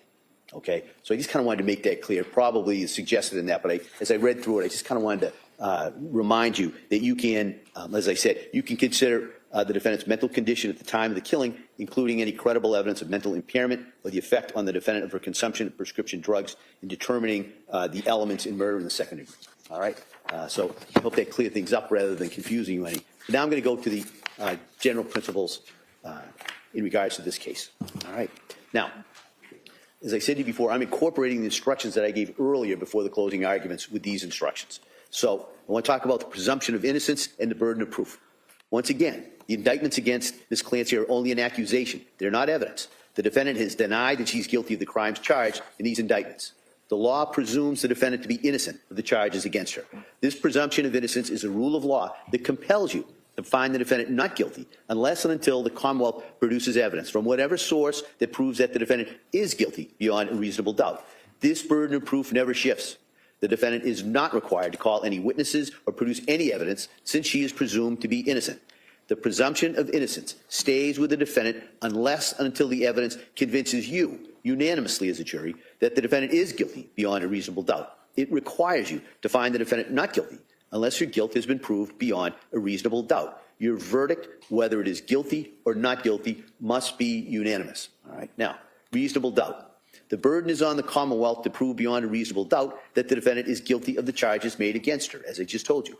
But what is proof beyond a reasonable doubt? Well, the term is often used and probably pretty well understood, though it's not easily defined. Proof beyond a reasonable doubt does not mean proof beyond all possible doubt, for everything in the lives of human beings is open to some possible or imaginary doubt. The charge is proved beyond a reasonable doubt if, after you've compared and considered all of the evidence, you have in your minds an abiding conviction to a moral certainty that the charge is true. When we refer to moral certainty, we mean the highest degree of certainty possible in matters relating to human affairs, based solely on the evidence that has been put before you in this case. I've told you that every person is presumed to be innocent until she is proved guilty, and that the burden of proof is on the prosecutor. If you evaluate all the evidence and you still have a reasonable doubt remaining, the defendant is entitled to the benefit of that doubt and must be acquitted. It is not enough for the Commonwealth to establish a probability, even a strong probability, that the defendant is more likely to be guilty than not guilty. That is not enough. Instead, the evidence must convince you of the defendant's guilt to a reasonable and moral certainty, a certainty that convinces your understanding and satisfies your reason and judgment as jurors who are sworn to act conscientiously on the evidence. This is what we mean by proof beyond a reasonable doubt. Now, I want to talk initially about my function of the judge. My function as a judge in this case has been to see that the trial was conducted fairly, efficiently, and in an orderly manner. It's also my responsibility to rule on what you may consider as evidence and to instruct you on the law that applies in this case. It's your duty as jurors in this case to accept the law as I stated to you.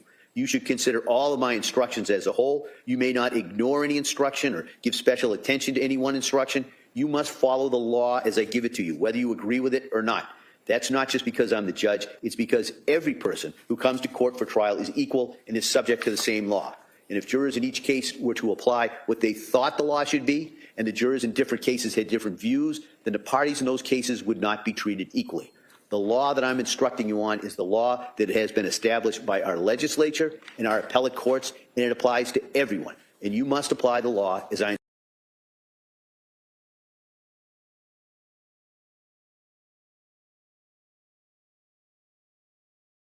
It wasn't court. Hold on. I'm sure it's a mistake. Here's the deal. 11 billion people are streaming this trial, and they're streaming it from various sources. I'm sure it's a mistake. It's not Court TV. It's Law and Crime, who owns both. So just bear with me. I'm just not going to stream them anymore. There's nothing else really to hear. I mean, they're not going to talk that much longer. Hold on a minute. Hold on. Yeah, I mean, he's going to turn it over to the jury. We heard what we needed to hear. I'm sure that, hold on. I'm sure that at the end of the day, it'll be reversed. It's not a big deal.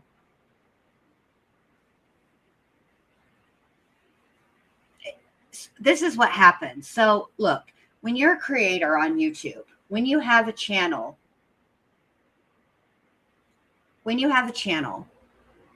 you get over a certain amount of people, right? Over a certain amount of subscribers, you get what's called a copyright match tool.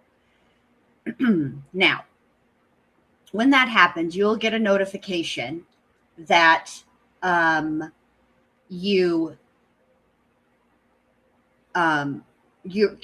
material is being used, okay? And you can choose from like automatically to you can just choose to issue a takedown notice, okay? I think what happened is they got the notices, and rather than just ignore it, I think somebody accidentally hit the, why is it still doing that? Can y'all not hear me?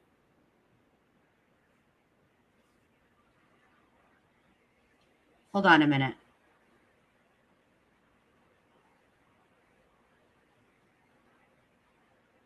Oh, there I am. For a minute there. Am I back now? Tell me what's the last thing you heard. Help me out in the chat.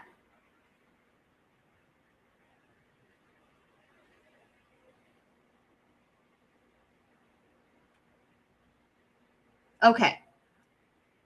What happened was it's a copyright claim. Okay. What will likely happen is this was on an accident. When you're a creator on YouTube, you have, after you get a certain amount of subscribers, you get what's called the copyright match tool. Okay. Once that happens, anytime any of your content being played, you'll get a notification. You have an option as the creator to have an automatic takedown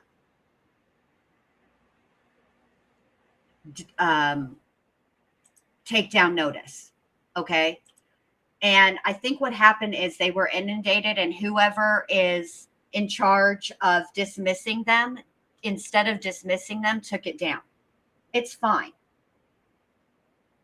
I'm not going to get into any trouble.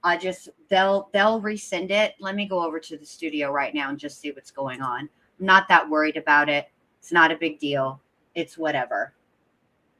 Let me go look though. I think they'll fix it in the end. So that's what happened.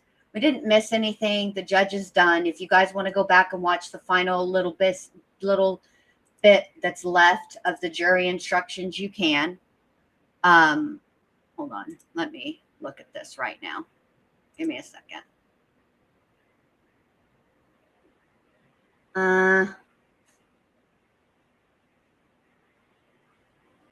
See, there's already no. Let me refresh this. Hold on. Let me just make sure. Yeah, I think it was on an accident. It'll be fine. Not really that worried about it. We heard what we needed to hear.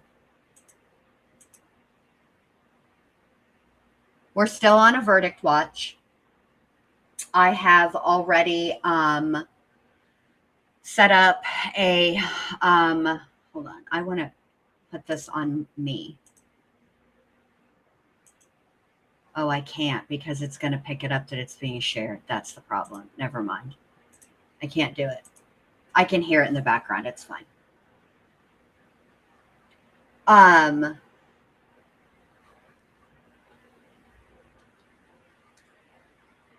I will say that as far as this case goes, like I said, I do think that, I'm not going to lie to you guys. I think that the whole situation with the element of, hold on, let me bring it up really quick because I don't want to quote it incorrectly.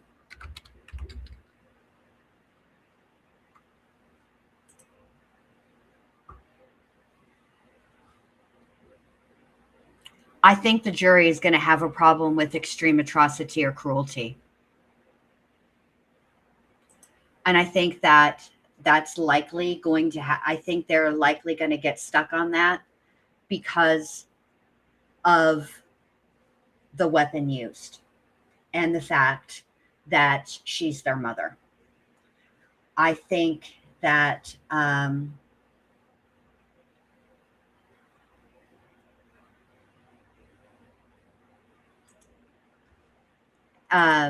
ATS News says legal experts said she would likely be released someday on manslaughter and could possibly be in the hospital for life, depending on the judge. If she got not guilty by reason of insanity, I was stunned. There. Okay, so let's talk about that. If she is allowed, if she's convicted, okay, so let's talk. Let me start this whole thing over. Let's talk about what the jury has to do. So first, the jury has to find her criminally responsible. They have to deliberate whether or not, they have to find whether or not she was criminally responsible. If they find her criminally responsible, they move to the next part of it. They move to the next part. They are allowed to consider first degree, second degree, and manslaughter. If they convict her of manslaughter, okay, or murder, first degree murder, that's an automatic life without the possibility of parole. If they convict her of second degree murder, hold on a second.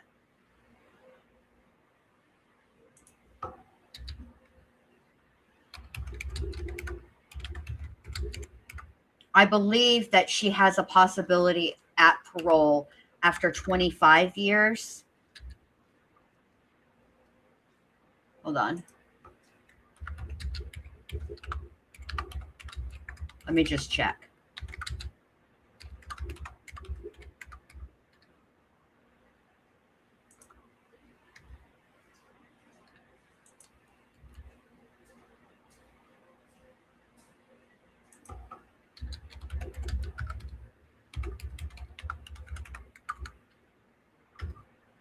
All right, let's see.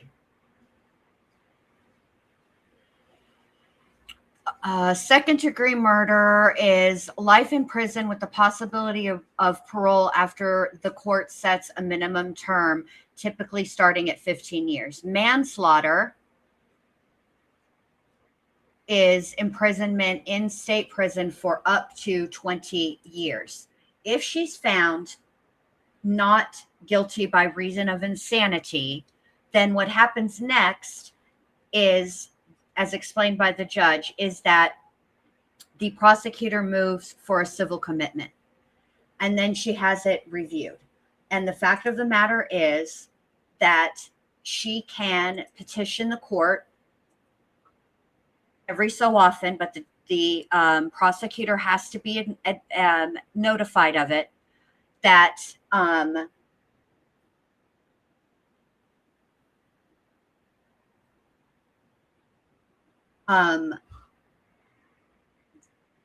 and the judge can keep her in for the rest of her life.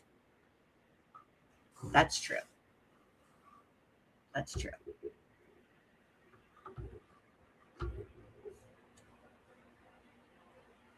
Let's see.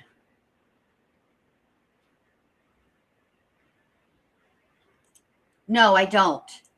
Miss Lee says, do you think that weapon used wasn't atrocious and cruel? No, I think it was atrocious and cruel, but I think that's where the jury is going to get hung up on.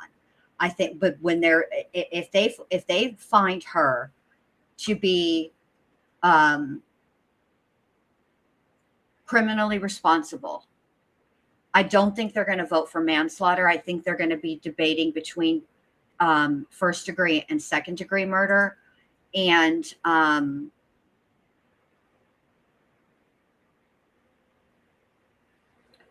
think that where the debate is going to come in for them is in the manner of killing was exceptionally brutal, savage, and painful. I think some are going to say it was, but they're allowed to consider her mental illness. And so I think that's where the argument between the jury is going to come. I do not think there's going to be a hung jury. I know a lot of people, including legal experts, disagree. They think it's absolutely going to be a hung jury. I don't. I disagree with that. I think that I am more in touch with the common folk, i.e. the type of people that would be listening to this or, judging this. So then they are.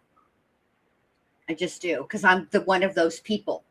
And I think that they can't help but bring their lawyer hats when they analyze that. And because you can't unknow what you know. And I think I don't agree with them. I disagree. One of us is going to be right and one of us is going to be wrong. We'll see. Let me see what this email says too.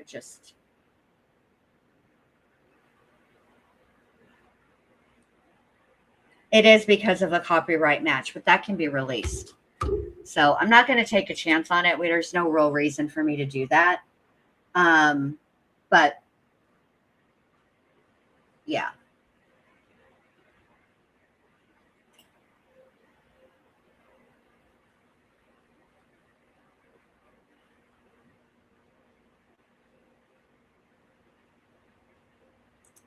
Pen Pal John says, was it a rumor that she was drinking during her pregnancy? I heard that, but not sure if I heard it right.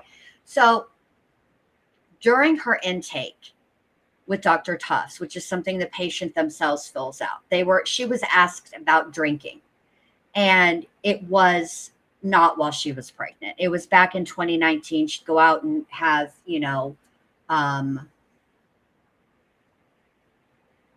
a few beers with her friends. ATS News said experts also said her not taking her meds, quote unquote, right, means nothing in regards to being criminally responsible. I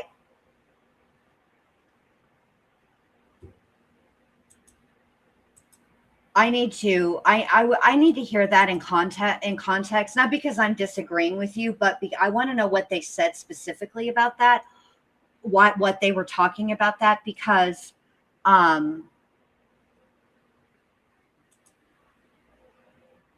I think by the definition of the law and the jury instructions, if that's what they're talking about, then yes, they're right. They cannot, the medications come into, they wanted that included. Reddington is the one who wanted voluntarily intoxicated instruction. Or maybe it was I can't remember. One of the sides obviously wanted that in.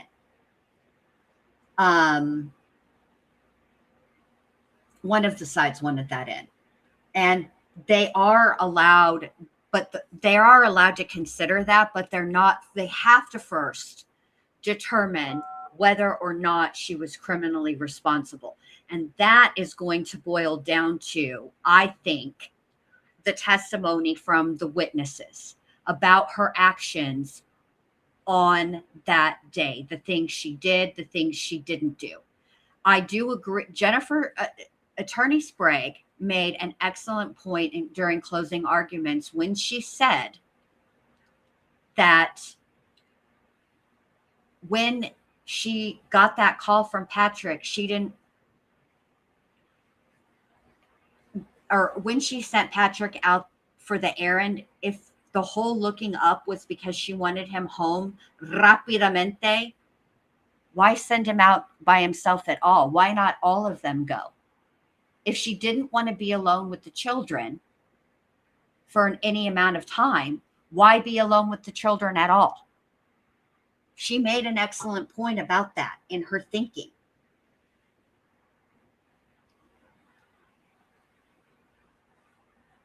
That's what I think.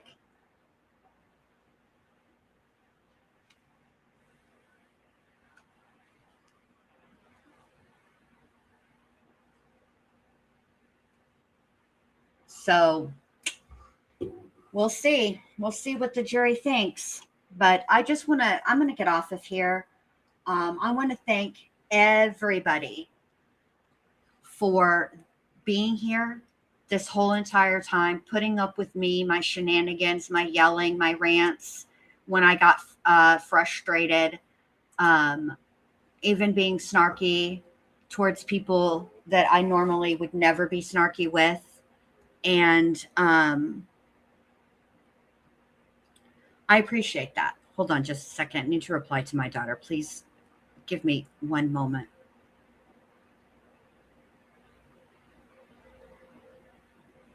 Anyway, sorry. So this is what I'm going to do.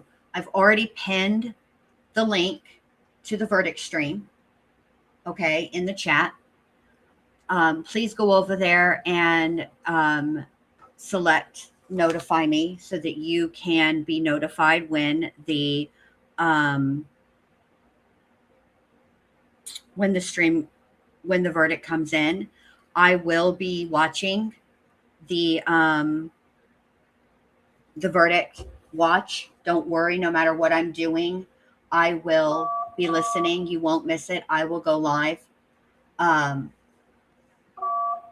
Tess, I'm thinking of you today, babe.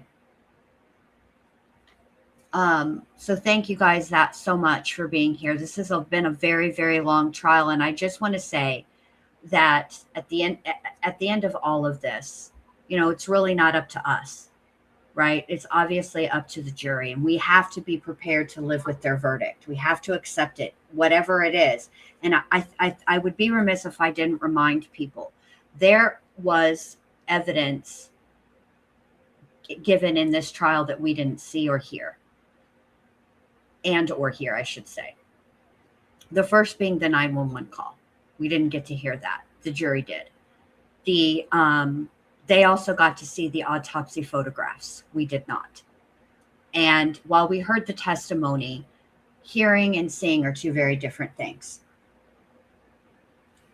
And there might have been something in those pictures that were not tested, that we just don't have the ability to.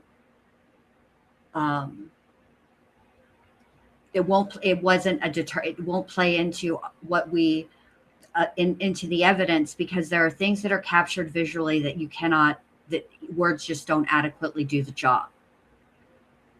That's why a picture is worth 1,000 words sometimes. That's the saying anyway. So I even Kevin Reddington said that he and Lindsay both felt that she got a good, fair trial with the judge and with the jury. So whatever verdict they render, we have to accept. So there you have it. All right, you guys have a great rest of your afternoon. Remember to set the notification to